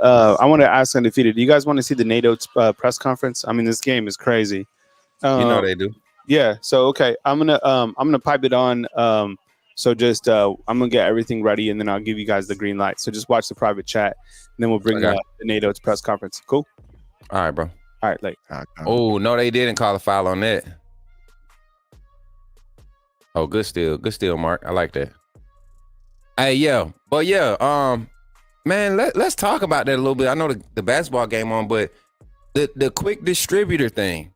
Mm-hmm. You know and this is what's going to be fun when we finally get into Chalk Talk tonight. We probably go like a good 30 minutes of Chalk Talk, y'all. So we might go a little bit later. After the NATO's press conference, we'll go into the Chalk Talk. Like we won't touch on anything else. But something that I'm going to highlight, and I want everybody to realize, the type of offense that Milrow is about to be engulfed into, and that's about to be presented to him. There's no set way to run this offense. Kalen DeBoer made that clear during the interview with Ryan Fowler. See, a lot of y'all look at that. I heard somebody try to take the subtleness and the way he described it. I think he did that to generalize it, to make it known that, okay, I got a project that I'm happy to work. You know, I'm very excited to get my hands on. And Jalen Milrow is a guy that everybody, I mean, all the offensive minds, and Jay Mirror, I appreciate you putting. He said, no, just got here. I'll go back and look. Appreciate that, Adam. He's with the $2 super chat. But offensive coordinators look at Jalen Milrow, all the experienced ones. They look at him and they say, man, if I can get my hands on him, right? And then defensive coordinators, they look at him and say, man, I hope he don't figure it out. Because they know, just like Kalen DeBoer, just like Nick Sheridan, just like Tommy Reese felt like he knew, just didn't have the proper way, doesn't have the experience to develop something like that. He knew that Jalen, that's why the play calling style that he kept trying to force out there, he just knew, man, this guy done showed all these different sparks in these moments where he looked like he can do it. Shout out to Adam East with another $2 super chat, man. Appreciate you, my guy. Roll Tide. But yeah, that's like the basis. And we're gonna start when we go into the breakdown on Chalk Talk. I'm gonna break it down and I'm gonna show you why it's so easy for just about any quarterback to come in and be successful in this play calling style, in this offense. It's not a set style. There are concepts that are in place, but they're more so rounded to how you diagnose it, more so than how you have to deliver it. So I can't wait to show y'all. And they broke it down. When they broke it down, I went back and I watched Fresno State's offense from 2021. That's what made me get a good look at how this is going to start. And this is going to be a phase-based type of growth with this offense. And some games will go through 3 or 4 phases. Some games will only spend time in the first 2 phases. So, we'll jump into it. Well, I mean, you just made a really good point. And if I'm correct, Fresno State, right? That's what Jacob Hayner, correct? Yes. That's Hayner. Okay, so for those who don't know, like with Hayner, right? Like, so Hayner, this guy ends up, he has a very similar play style to Milrow. And you know what happened with Hayner? Don't give him all the sauce, man, because they won't believe you. They might think we've been talking about this, but I literally what he's going into, what he's going to. I just want y'all to know before he goes into it, we haven't talked about this. So go ahead, bro. Yeah, no. Well, hold on. I want to highlight these too, man. We just got hit up again. So, Gary Bama for life, $5. Coach Merrill, what's up? You're starting to warm up to me. Like I like your takes, Coach Smook. What how we feeling tonight? Just how you feeling tonight, Coach Smook? Look, that's my boy. You know what it do? How we love feeling? It, man. That's how we get to it, man. What What's it up, do? Gary? How we Appreciate feeling? that $5 super chat, my guy. And then we got Adam with another $2. Adam with these $2 tips. Hey, so Adam, are you the type that like instead of just getting the bucket of beers, you like to get one at a time? Oh man, hey. That's good. That's cool, man. Because I can rock with Adam. I ain't trying to have a bucket because I might not drink all 10. I might only want 4. So if you're at a nice restaurant too, you know what I mean? You just get one at a time. I get one it. at a time. I don't. But you're not at a restaurant when you get in a bucket if they got buckets available. They better not have no buckets at no restaurant. It's better be a bar. Shack. Crab Shack. No cable, YouTube only. Kyle, Smook, Mirror all day. What's good, fam? Appreciate that $2, Adam. 100%. Much love. Yeah, 100. Yeah, man. So jump back into what we were saying, right? With Jacob Hayner. Mm-hmm. So here's the thing: like with Hayner, this guy shows up in KD's offense. This guy, I tell you what, like Hayner is not like some like God-given amazing quarterback, but I'll tell you this. You look at Hayner in this offense, and he goes off. He ends up increasing his stock. He actually looked really good. If you go back and watch any of those games with Fresno, and you watch him like the way he's moving around, running around, but he's throwing the ball. The reason he ends up having that success is because of the offense that they puts him in, and he actually goes back and says that the reason he gets drafted even is because of playing for KD, and he talks about it in an interview. And he's in the NFL right now. Like there's a lot to be said. I tell you, like Milroe has a lot more, and I did see a comment earlier, like everyone's on Milroe, like he's a god. Look, that's not the case. I just think like when it comes down to it, we see this guy and we see his potential, and then we see this offense and we see what it's going to do. And like you said, when you get in Chalk Talk, hopefully you guys will be able to see the way why it's so exciting on our end and what we see from him and how he'll develop, and I think what we'll see in the results. It's crazy. A lot of people not going to give Miro credit for how much progression he had last year, how much growth he had last year with all everything that surrounded him. And that's fine. But when they see this, just wait till all the excuses come up. Wait till all the excuses come up about like, oh, he had the greatest offensive coordinator, all this. But y'all wasn't saying that before the season. So like, nah. Milroe, if he didn't have the ability to play quarterback at the college level, he would not have started last year. When all the circumstances were set up for him to fail, struggling left tackle, your weak side guy, the main guy you need to be on point with your backside protection so you could learn the process, give you time to process and grow. That was the weakest point on the offensive line. Then the whole season, your first big play of the season that you got highlight on the highlight reel was off of a bad snap. And that set the tone for the rest of the season. And he took his team to a playoff appearance, one game away from being in the national title game. And y'all trying to tell me this guy ain't gonna be able to? Come on, man.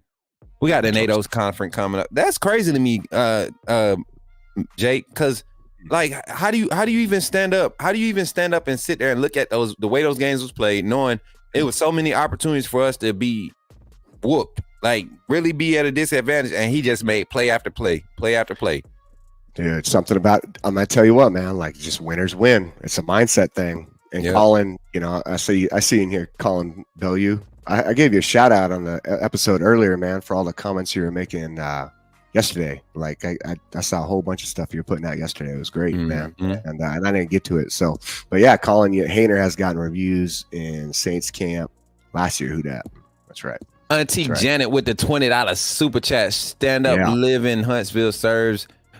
Stand up live in Huntsville serves beer in the bucket. Coach Smook and Coach Merrill ask me how I know. Auntie Janet, I already know how you know, girl. That girl know how to party. That girl know how to party. I can't wait. Hey, fam. So, how this is gonna work is we're waiting for Nate Oates' press conference, and then we'll remove from the screen and we'll play the Nate Oates' press conference. Smook, can you turn the music down, please? And then we'll bring you back. And then, is it Janet's birthday? I sung happy birthday already. You already did? I don't. I don't have the music. Hold on. Mine's just populated. I didn't have the music. I want to sing happy birthday to her too. Maybe you get a double dip of happy birthdays. Okay. All right. So that's what you're gonna see when they come to the press conference. We'll float away. So just remove yourself from the screen, guys. I'm behind the scenes, and then pop back on when he's over. You get what I'm saying? Yes, sir. All right. Cool. Hey. Yes, sir. You got it. Are we supposed to remove now or no? Just wait. Nah, once he come up there, once Nate come up there, Nate gonna give us the thumbs up. And then he gonna be like, "Hey, Jake, Smook, I'm gonna take it from here." And then that's when we know the interview gonna start. The press conference. You know, because that's what happens. That's the type of perks you get when you with Bama football on YouTube. You get perks at the basketball game. You know what I'm saying? You get you get love like that. You know what I'm saying? So even though we're not there physically, Coach Oates feels our presence. You know, he knows we're there. Look at this guy, JT Huey, man. I love this stuff, dude. You know, you looking like JT in this picture. You guys watch Yellowstone? Yes, sir. I was just about to say Yellow. Like Rip. I don't know all the characters, but I was like, is that the dude from Yellowstone, bro?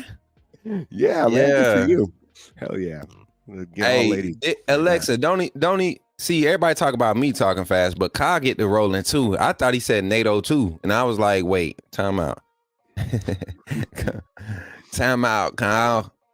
Hey, listen, y'all better stop in the chat. We don't condone that in the chat. Y'all do that on your own time. I'm just playing. I love Undefeated, man. Y'all so funny, bro. Y'all had me laughing earlier when I posted the Undefeated shout out. They had me laughing, bro. Oh, I love it. Hey, hold on real quick. Emmanuel looks like he might be having issues. He wants to do a purchase there, man. Go ahead. Hold on, Emmanuel. Let me go find it for you. I'm gonna try to get it and just post it. Unless T has been in the back and can post a fan funder link in the chat for him. Yeah, I see her down there. Cool. Yeah, we'll get you squared away, Emmanuel. We'll get you squared away, Brody. Hey, we waiting on Nate, man. He out there on the court shaking hands. Him and Roll Tide with it, probably throwing a couple Gatorade back or something. I don't know. Yeah. We just waiting on Uncle Nate. Y'all, the link is posted now in the chat. So, Emmanuel, if you see that, the link for Fan Funder, that's posted in the chat if you want to jump on that, brother. So, hey, shouts out to Andrew Babalola. Just got he announced that he got offered from Alabama. People are circling back to it. I guess he made a statement today. He was celebrating his opportunity to be offered by Alabama. I think that's a good thing, man. We're going. If you look at how Coach Saban left this roster for Kalen DeBoer and his staff, the interior linemen, we're kind of like overhauled on that. It's the tackle spot where we're kind of playing plug and play this year. But you look at where he's targeting in the class of 25, he's targeting some solid offensive tackles, and they not all 5 stars. But the 3 that are priority targets right now, they're solid, highly touted 4 stars. Oh yeah, man. Well, and that's the thing too. Like a lot of guys, they're like, well, they get like a little weird if they hear 4-star. They definitely get weird if they hear a 3-star and we're recruiting them. But like, you got to remember, like he's looking for a specific type of player, and one of the best people in the nation, in Courtney Morgan, and that team he has put together on the backside. They are amazing at identifying talent. Amazing. Like if they're saying they want a guy, trust me, that guy is coming for. They're going after him for a reason, no matter what his ranking is. There's and you know what? People forget that a lot of times these guys, a lot of these 3 stars that are getting looked at by Georgia and Alabama.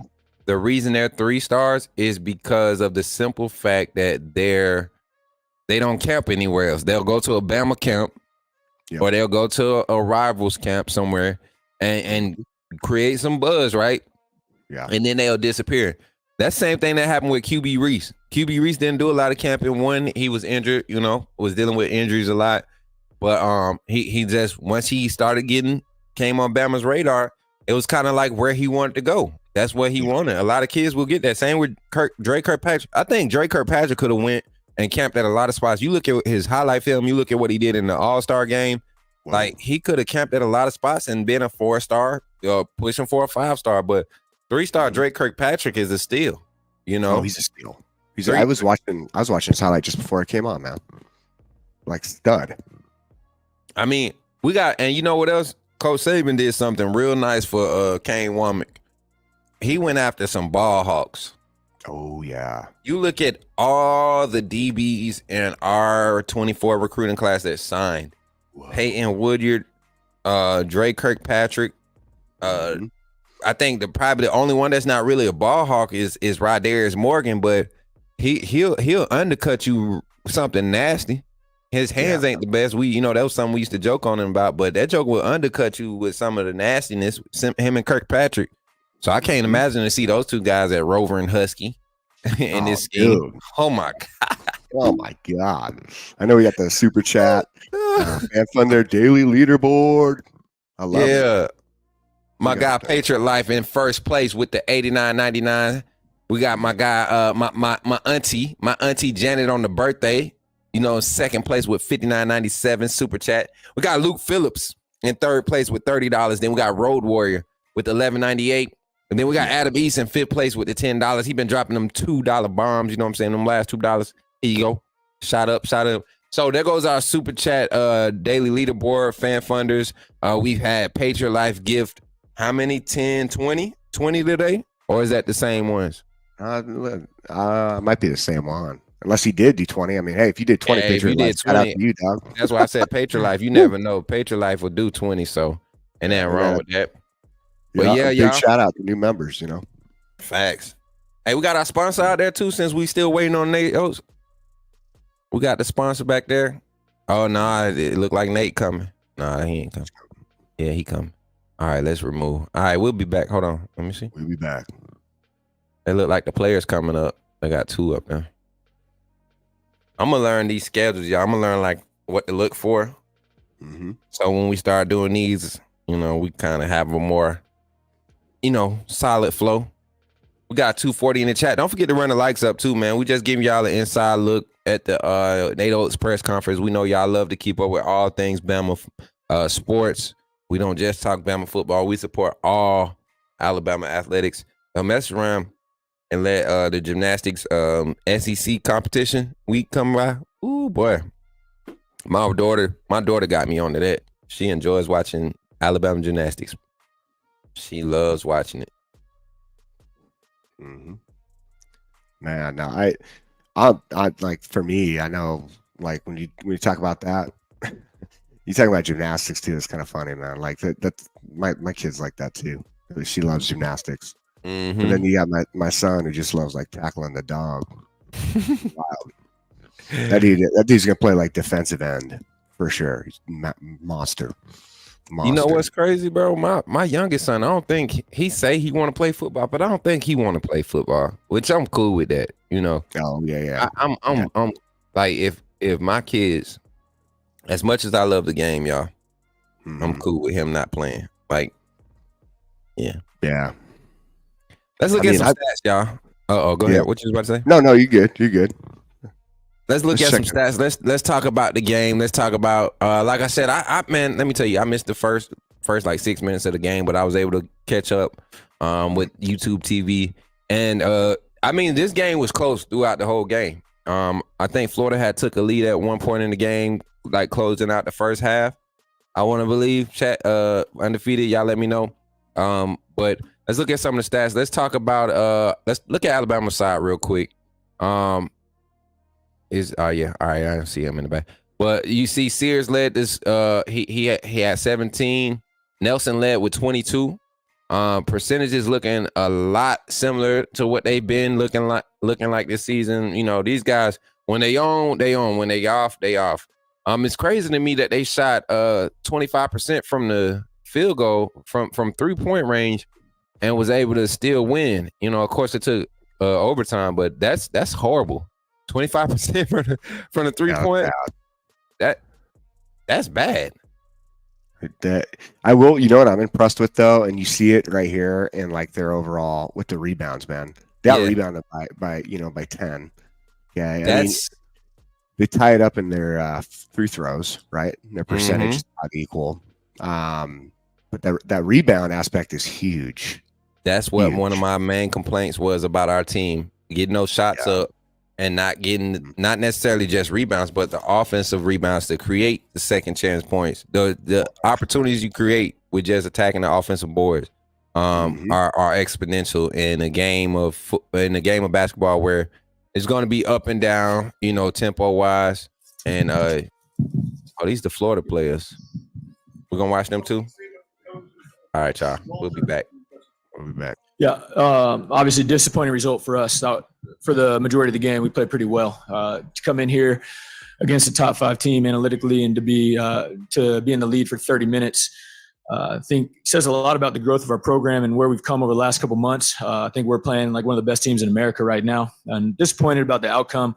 Thought there were some 50-50 things down the stretch that didn't go our way. Whether it was an over the back or I thought Will got Strata clean late, but in a tight game like that, there's going to be some situations like that you got to power through. I didn't think we played great at the beginning of overtime, and we just weren't able to dig ourselves out of that hole. We got a couple looks to tie it, and I'm disappointed in the result, but I'm definitely not discouraged in our effort. And as I told my team right before we came in here, excited to get back to work with them tomorrow. I think we have a chance to have a really special end of the year, and even though we came up short tonight, I think our effort indicates that.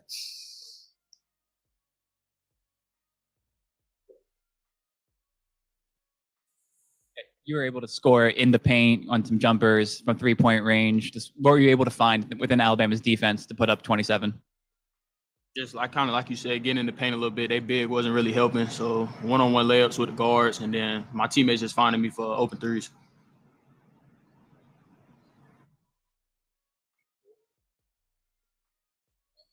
Great work.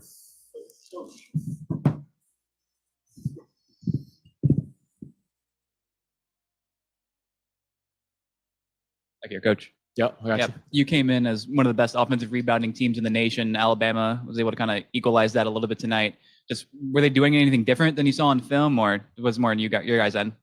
Well, we offensive rebounded very well. We got 17, of our, 50 misses back, about 34%. I'll take that. We did not do a good job on the defensive glass. I thought Alabama, who's a sneaky, really good offensive rebounding team for a team that plays downsized for a majority of the game. I thought they did a really good job early. I didn't think we checked out well enough. And then late, I thought a little bit of their length and again, maybe some, whether we blocked out well enough to deserve a call or not, I'm not sure. We'll go back and look. But early on, we didn't do a good enough job keeping off the glass. And, that was a big emphasis for us. So the fact that we got out-rebounded the way we did in this game is disappointing. Coach, obviously you didn't find out about Reitzel until before the game, but did Alabama playing 2 bigs, how did it affect you guys at all? And because they've been going with a small lineup a lot. Yeah, we had a little idea this morning that Reitzel wasn't going to be played. We got some top secret information. But he, playing those 2 bigs, to be honest, I feel like when they're small, playing Ryland at the 4, they're incredibly difficult to guard. They put you in some really precarious situations where you have to make some decisions on what you're willing to live with and what you're not. When they're playing more of, Stevenson, Jaron, or Diabate or Wagyu, that gives you some opportunity to help off some guys. And I think that's something that benefited us, over the course of the game. We held them 37 in the first half, did a really good job defensively. They kind of found their groove in the second half. Disappointed the way we allowed Walters to get going from 3. That was something that we highlighted, but it was more of the front side of the defensive assignments that were blown that led to those than us just kind of losing him. We were caught in rotations, caught in help, and he did a great job sticking some big shots. But yeah, I thought, they're a little easier to guard that way and probably a little harder to keep off the glass.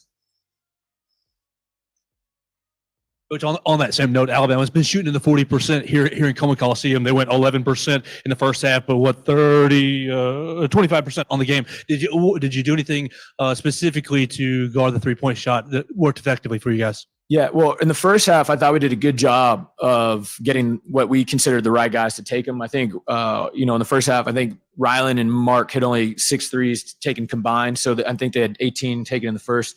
So that was a little bit of a game plan. Again, when you play these guys, especially in here, you got to live with something. You're not going to be able to take everything away. One of the things we wanted to live with was, some of that front court, some of their front court guys shooting threes. Not Walters. I consider him more of a wing, even though he's tall. But yeah, I thought we bothered them that way. And again, they made, probably 6 out of their last 16. So they got to go in a little bit, obviously not 40%, but big ones, timely ones. And I thought, again, Sam's threes were huge and, maybe the difference in them being able to tie us in regulation. All right. Thank you, guys.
Yeah, Sam, for you to hit those threes late like you did, I mean, what was your mindset in terms of just continuing to battle in this game?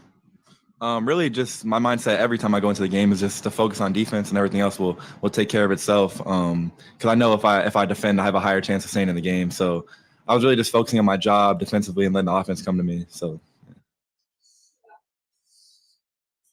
This is for both guys. Obviously, you guys knew pretty early that Reitzel wasn't going to be in the lineup. Was there a heightened sense of guys needing to step up and for his absence tonight, offensively and defensively?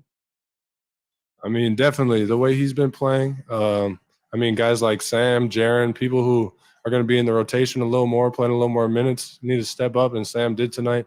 And I mean, I think everyone just came in and did what they had to do for us to get this win. Yeah. I was saying for me as well, kind of similar. Latrell, like obviously, like you said, is a really good player, and I felt like I had to step up as well because another shooter, like losing a great shooter like that is definitely going to be hard on our team. But I'm glad we fought through. For Sam, can you kind of talk us through that last bucket by Aaron? It looks like you maybe tipped the rebound to him a little bit. Yeah, that like crashing is something that we've been stressing all week.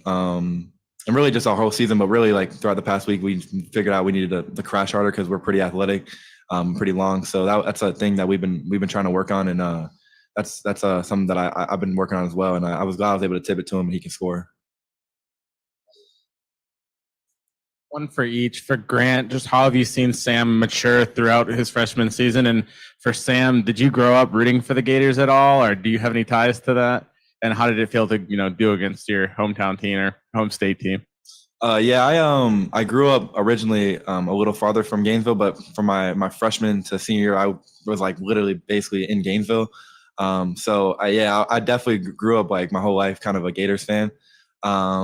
But it was definitely surreal. I mean, that's the team that I grew up watching, and it was fun to play against them. And then with my brothers, it was fun. Yeah, and Sam has grown crazy amount. When he got here, couldn't really guard, stepped slow, didn't understand defensive positioning. But I mean, over the past couple months, he's really stepped it up and taken coaching well. And I mean, there's still a lot to learn for everyone, but I mean, I think us leaders are doing a great job on the team, helping out freshmen to help them succeed in their goals they want to succeed in, and this team succeed in the goals that we want to succeed in.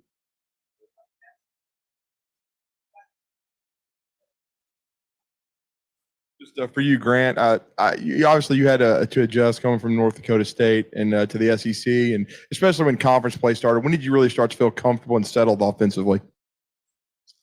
I mean, when I got here originally in the summer, I felt pretty comfortable. But I mean, when you get out there, it's a whole different feeling. Trying to find your role. But I mean, I came in being acceptive of wherever I was, what I had to do, and I mean, I think it's starting to click for everyone, what everyone's role is, which has helped us a lot. And I mean, everyone's role is play defense, get rebounds, push it offensively, and then whoever scores pretty much.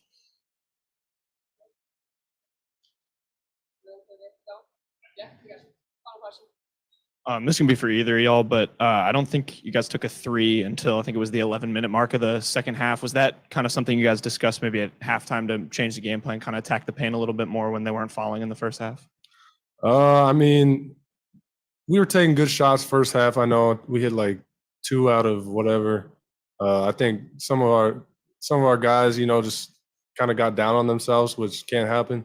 But I mean, we let that go and we started shooting again. And I mean, the shots are going to fall. We work on them every day.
Shoot, that was a wild game. I still not quite sure how we figured out how to win it, but I told our guys sometimes when you play bad, you got to figure out ways to win games, and I thought we figured it out. I mean, it's, I'm going to have to go back and look at the film, but a couple plays come to mind. We needed Sam to hit the big threes he hit, but it wasn't just the threes he hit. He got a tip and a big possession late in the game that kept the ball alive for Aaron to go in and get the putback. I mean, Aaron almost had triple-double.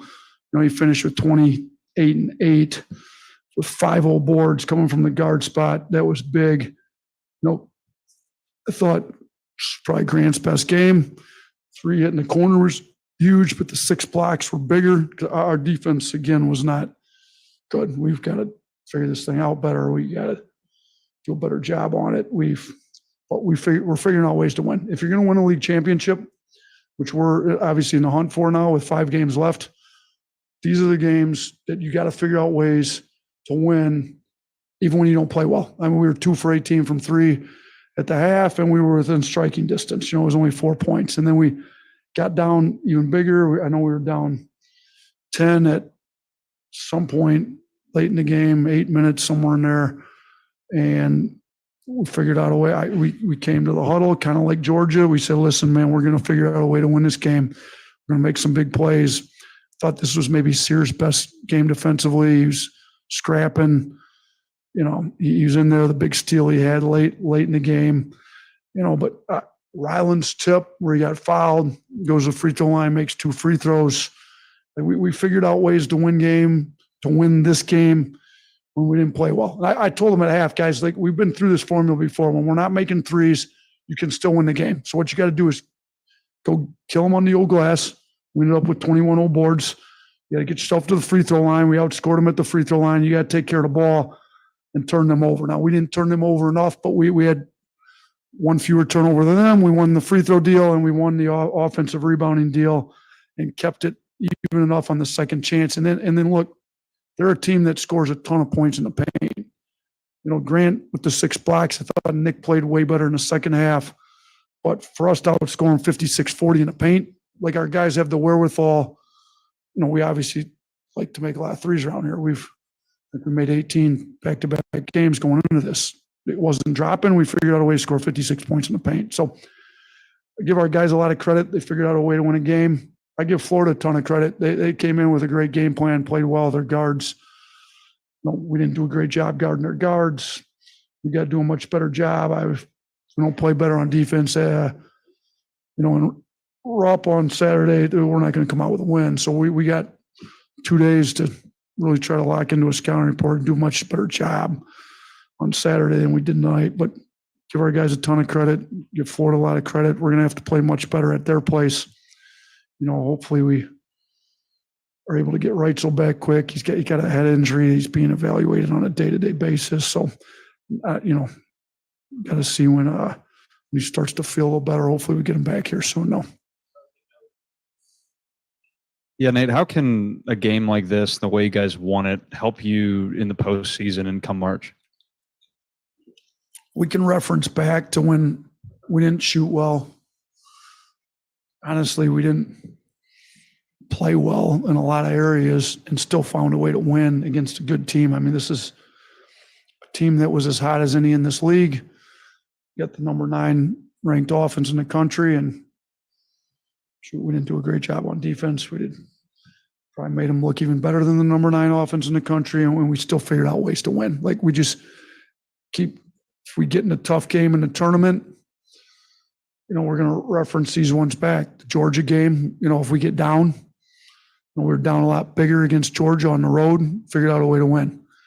Down 10, with 8 minutes left, and figured out a way to get enough stops, and get to overtime and have enough grit, determination to build a 7-point. Now we got to do a better job once we build that 7-point lead in overtime of pulling away and winning it by 10-12, not making it a 1-point game. But, we can reference these comebacks that we've had, and, shoot, it's hard to win 6 straight games in March. It's hard to win 3 straight And yes, I mean, we've done it twice. It's not that easy, to win 3 straight games against really good teams in the SEC tournament. So when we get down, if we get down in one of those SEC tournament games or NCAA tournament games, you reference these games where we've been down and came back and win. Give them some belief, some hope. Because I thought the Georgia win helped us in the huddles tonight. Like, we're going to win this game. We've done it before. We know we can do it. Here's what we got to do. Coach, when you look at the rebounds and the points in the paint, I know you mentioned that in your opening, but how satisfied were you with Grant and the other guys for kind of answering that challenge? Man, Grant was trying to box out in there some. I know he gave up a lot of old boards. I mean, they had some size on them. They're big. They have to look at it on film a little bit more to see what more he could have done. But we had 21 old boards, as many as they had, and they had a lot. They had 17, but at least it wasn't 26 like A&M had. But we went and got 21 ourselves. So I mean, you kind of go down the line. Like, Rylan and Aaron are starting 2 and 3 today, had 9 combined old boards. Like, that's big. And I thought Grant fought in there. I thought Pringle in the second half really gave us big minutes, fought in there. But Sears had 7 defensive rebounds. Sears led us on the glass. We told him, like, our big is going to have to wrestle with these guys, fight. We need some guards to come in there and get some defensive rebounds. So for Sears to go in there and get 7 of them was huge too. Y'all didn't have a 3-point attempt until 9 minutes into the second quarter, and it was Sam that hit it, and then he hits it again. What does it say about his poise, not only to make those shots, but it seemed like some of the players were shying away from the 3 after their early struggles? Yeah, I agree with you. I said that in that timeout, the under 12, after 8 minutes into the second half. Like, guys, like, we haven't taken a 3. Like, I don't really care what our percentage is in the first half. That's not how we play. Like, you have to hunt good 3s. Now, I thought we had took some contested ones we shouldn't have taken in the first half, but any good 3 we have to take it. Like, we get offensive rebounds on those. So we all know Sam's not going to pass up any 3s. So they wanted me to say that really loud, I guess. But yeah, I mean, we know Sam's not going to pass up any 3s. Like, I thought Sam was big on defense too. I mean, Sam was a +3 when he was in, like, he was in 18 minutes and +3. I thought he had some good defensive plays. He came up with a tough rebound. He had the offensive rebound tip. Sam's been getting better for us.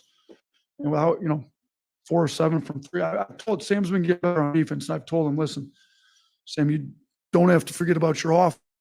As you're getting much better on D, you can be a 2-way guy.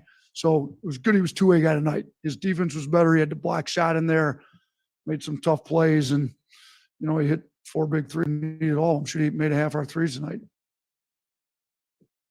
Yeah, Coach Grant was able to kind of get it done on both ends of the floor. He had 6 blocks. He had 22 points. What did you make of his performance and just how he kind of seemed a lot more comfortable out there tonight? Yeah, I think him playing a little bit more 5 has helped him. He's able to drive more 5s. But he's had a knack for making some big 3s in these comeback wins. You go back to the Georgia game, he hit 2 of them late that opened the whole thing up and won us the game. That 3 hit in the corner, I wanted him to take it as soon as he caught it. I don't know what he was hesitating for. I got yelled at him, like, what do you, like, shoot it.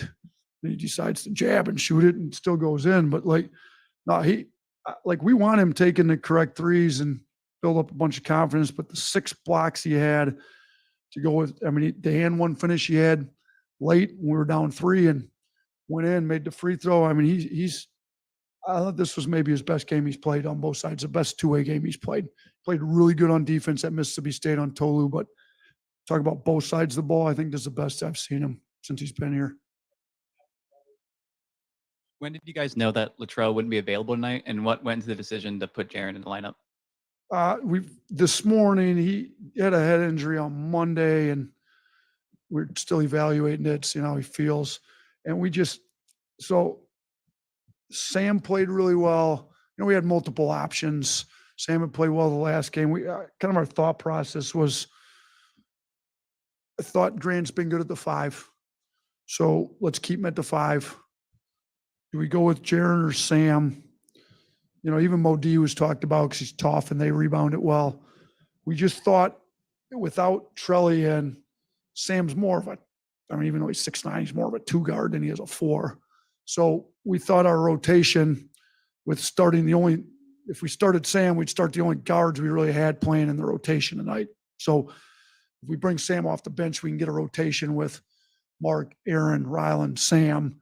And I mean, if you look, Sears has 42 and a half minutes. Estrada has 40 and a half minutes. Ryland has 36 minutes. Like, even though we went the way we went, those three guys still played way too many minutes, but we had to get the win and it goes to overtime. So we just thought rotation wise, and we're trying to give Jaron a boost. Like, we need him to start playing confident, strong. I thought he had some good plays in there tonight. He's a way better shooter than what he's showing. We just need him. We need to get him going. I think he can really help us down the stretch, and we got to get him going. We thought this might help get him going, but he's a great kid. We're gonna keep going to him. You had a possession near the end of the first half where you missed 4 shots, you get 4 offensive rebounds, and then Griffin hits a 3. Crowd comes to life. Was that possession maybe kind of a microcosm of the night for y'all? We talked about that possession at halftime. That was probably the biggest one we talked about, because as much stuff as we screwed up that we talked about, this is how we're going to win the game. We're 2 for 18 from 3. Just like, guys, if we get 3-4 threes every possession, we'll be all right. So keep going to the glass, go get them, go get another one, go get another one. And look, a couple offensive rebounds we got, we went right back up in a bunch of traffic.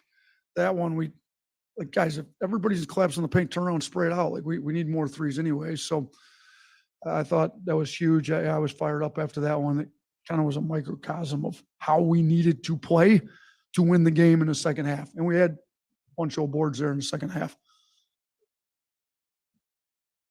You mentioned Nick Pringle. The effort that he played with tonight seemed like it led to a lot of positive things on the court. What type of element does that add to the team when he's engaged in producing in this way? Look, Nick's as good of an energy guy as we've had probably around here since I've been here. When his energy's positive, he's unbelievable. Guys feed off it. He feeds off it. Been nice if he'd had to dunk in the first half, but he's going hard. Like, he's playing hard. Thought the way he played at LSU on the road was like, that's how I envision him playing every game. I thought he had good practices coming in today. And what I was really proud of Nick for tonight was he didn't play particularly great in the first half. In the past, maybe he gets discouraged, down on himself, doesn't bring the same amount of energy.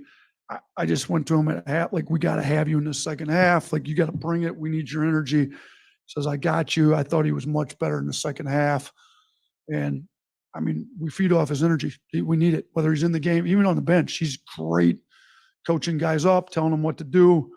And I think we call him like connectors, like kind of that 5-man, set a bunch of screens, get into toss actions, DHOs.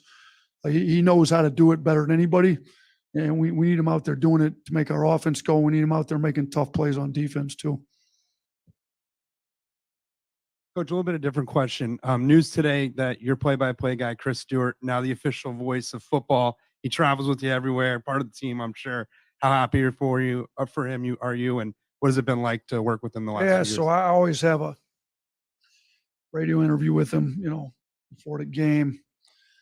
I just found that out myself today, so I made sure to congratulate him. And it's a pretty cool spot. I mean, Eli's kind of been great. So Chris I've got great friendship with Chris. I mean, he's on the road with us. He's a good dude. So I was super happy for him. Obviously, play-by-play for Alabama football is kind of a big deal in that industry. So he deserves it. He does great. I love listening to his calls. If I could go back and have his calls with the TV view of the game, I'd probably do that every time. I'd like to know how many people turn their TV on and then have the radio on with Chris in our games. If I was watching it, that's probably what I'd do. No disrespect. The TV announcers we've had have been great, but Jimmy and Tom were great guys tonight. I'm sure they did a great job, but there's something about Chris's voice on the play-by-play for our games. And he's done it some in football. He's going to be good. So Roll Tide, appreciate you. This room's a lot bigger than it used to be too. It's nice to see you all in there after every game. So.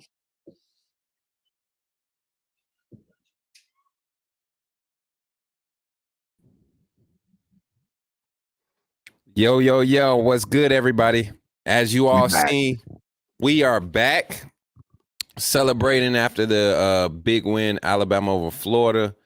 Nate Oates closing out the press conference. The Alabama. recording has stopped. Okay. You ain't got to yell at us, ma'am. Siri's cousin. I don't know who that was, but yeah. That's Siri's mean aunt. Auntie Anna, whatever her name is. But yeah, listen, chat. It was awesome. Alabama celebrating another victory. What was that final score? I forget what the final score was, y'all. 98-93, I think it was. 98-93. I'm looking. We had the banner up. It was 98-93, I think.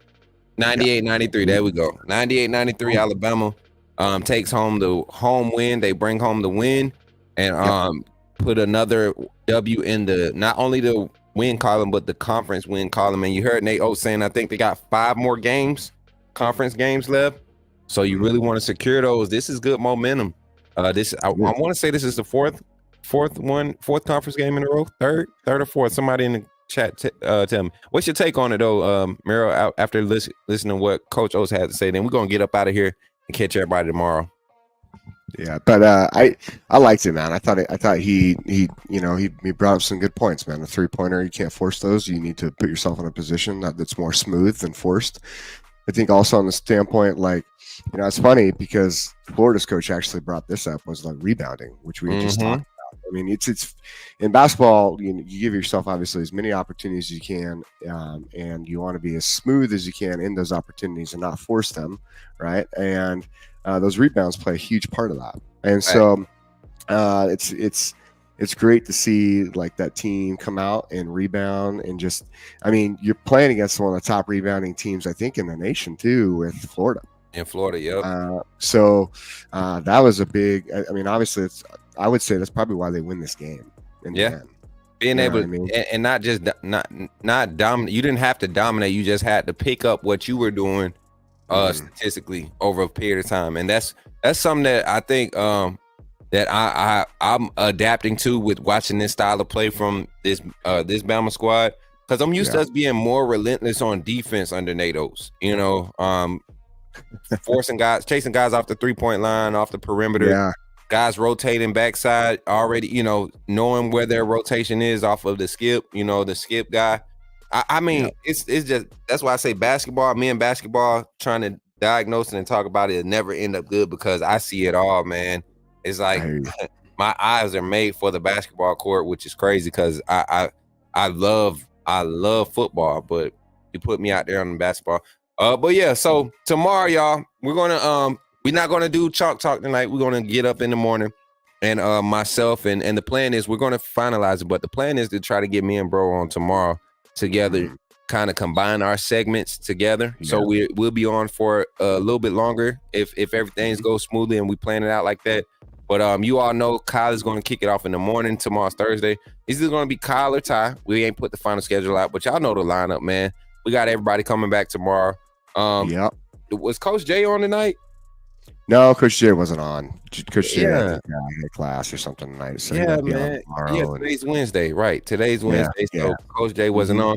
So he'll be back tomorrow too, guys. Who else? Y'all know Sean will be back as always. And T's in the back doing her thing. T's on the camera too, y'all. I almost added her to the stage by accident. She probably would have jacked me up if I had done that, because she's focused. She don't even have her headphones on, so she can't hear what we're saying unless she's listening to us off of like the delayed live feed. But don't she look mean? Can you see her camera view like in the bottom part of the screen? Can you see her? Oh yeah. Don't she look mean? She look mean, bro. She's focused. She look mean, bro. Like she look like, don't you better not. You better not. No, man. But I tell you what, though, I'm excited to do like a combined segment with you and me and roll through. Especially, I gotta tell you what, like these topics that we hit, they intertwine so smoothly. So with our topics together, I think that might be something if you guys look forward to. If you guys like that, make sure you shout that. But I mean, I love it. I love doing stuff like that because I think we really look at things from you also get a really good offense and defensive minds here, right? And look at it from these perspectives too. So I have fun with it, man. I love it. All right, y'all. So with that being said, y'all, like we said, congrats to Bama. Roll Tide. We on a streak right now on the basketball court. The girls, the ladies team is also going crazy right now. They were able to, who was it the last game? It was a big game. Was it Auburn? They was able to pull it off against Auburn. The last big game was against Auburn. Good to see those girls. I love their energy, man. And then basketball and softball, baseball and softball is kicked off. So Alabama sports is active right now. This is that time of year where when football is not, the main thing, you can get out and get to see some. Being a fan of Alabama, if you're a fan of all sports Alabama, you get to see some quality sports all across the board. You get to see quality baseball, softball. We were just talking about gymnastics. The track team is coming up. Do we have an equestrian team? Oh, I don't know. That I have no idea on that one. I'm just playing, man. Like, what I'm saying, Bama just been producing like winners every department. So it's good to have that vibe. But yeah, so closing out tonight, let's talk about the fan funder, the super chat fan funder daily leaderboard. We got Patriot Life still in the lead. I think some of this has changed. Let me double check and make sure, because Auntie Janet did come in, gave another 20 piece, but she still wouldn't be beating Uncle. She wouldn't be beating the big bro Patriot Life. So Patriot Life came through with the 89.99. We got Auntie Janet with the 59.97 plus her 19.99. Patriot Life added another 10 too, so it'd be like 99 for him. Shout out, man. Appreciate that. Shouts out to you two for being the top two today. Luke with your 30, we appreciate you, my family. Road Warrior, Roll Tide with 11.98, and Adam East came through with the $10 super chat. Then we had Patriot Life gift 20 new super chats, and welcome our new members that came on today so far. I know it was a few more that came on, but we'll update this and we'll welcome everybody tomorrow. But Expedition Greg and Jeremy Sanders and Bama Otter, appreciate y'all for joining the team and supporting the fan funding goals and everything of that nature. We've been knocking that target out the park, y'all. I think we've been averaging like 15-20 fan funders a day, and it's almost getting to the point it's almost 15-20 a stream, which is crazy when you think about it. It is crazy, man. It is crazy, and it's fun. Like, we can't wait to jump back on with you guys tomorrow. Make sure you catch us. I'm sure the schedule, like Coach Spook is saying, is going to be kind of similar. You catch us at different times in the morning, and catch Coach Ty and Ty Hayes, Roundtable Sports. This stuff's good. Obviously, Kyle, myself, Coach Smook, CFJ, and then for sure Coach Sean. I love Coach Sean's stuff too, man. Yeah. So we're gonna have a fun day tomorrow. We're gonna get you updated with a lot of because we had a lot of topics to cover tonight, and we we kind of jumped around a little bit, but we're gonna come back and we're gonna make sure we get those to you tomorrow. And you never know, there could be some more news. Yes, sir. And for everybody that was wondering about the fan funder deal, this is how you become a fan funder. You can either hit this QR code. It should bring up the link. Somebody said they was having issues with it earlier. Hopefully, the Undefeated, they always looking out for the chat. Hopefully, they were able to get you squared away. But you either use that QR code or hit the link at the top of the comment box, and it'll take you there. It's different tiers. You can join for as low as $2.99 a month, and that's 10 cents a day to support this great content that you're going to receive every day. Live reactions, up-to-date news, inside scoops, all of that, different perspectives, all of that. You're going to have access to it. But you also, when you become a member, you get access to the emotes, y'all, the special emojis. They say emojis. I call them emotes. I don't know why. It's just like the computer wisdom, the computer side of me. But yeah, the special emojis, y'all run them up in the chat real quick. You get access to the exclusive videos that we will be putting out. This thing is about to get hot. We got a whole like 2 weeks or 3 weeks of content that we're about to put out there. So if you don't want to miss out on it and have like the inside scoop of what we're going to be talking about the next day, become a member. You'll get it. And then you also support us as the panel. We got to add Jake Merrill's emote to the screen, of course, but the whole team, y'all see them on the screen. Everybody's there, and that's what we do. So with that being said, y'all, appreciate y'all for showing love tonight and doing what y'all do. It's been a great night as always. You guys bring the energy, you bring the fun. You never make it hard for us to be able to do this. So we definitely appreciate you all. And with that being said, man, I think we good. I think we're good, man. How you feeling? You feeling good? I'm feeling good. Hey, and heads up, if that's not the right one, because it looks like Moon Rocket just said that that's the Ocean City QR code. Oh, that's the Ocean our City? sponsor. Yeah, for our sponsor. Oh, Ocean wow. So, hey, we got to get that fixed. Make sure we let T know. Thanks, Hold Moon on. Rocket. Who just did that? Why they? All right, this what happened yesterday to y'all, and I don't think nobody saw it. That's what happened. You got to do that right there. There we go. All right. Who messing with us back there? Okay, there it is. All right. So we got that straight. That's what happened y'all yesterday. That overlay. It had y'all covered up for about 20 minutes. I was like, wait, are they doing that on purpose? I started looking at it. But we good, y'all. So with that being said, y'all, good night, man. Have a great night. We'll catch y'all in the morning. I want everybody to have a blessed night. From your boy, Coach Smook. Don't forget to follow each one of us. I'm at Coach Smook on every platform. And you got Jake Merrill at Coach _ all caps JMERR. If you don't put all the caps in, you won't find them on Twitter. It gets weird sometimes. So go check us out on the main platforms. Twitter, get active. We've been doing a lot of good things over there on that side, getting active, getting exposure for the channel. Y'all continue to support and interact. And with that being said, Jay, you can do it with me. Roll Tide. Let's go, baby. Y'all have a good night, y'all. Later, guys.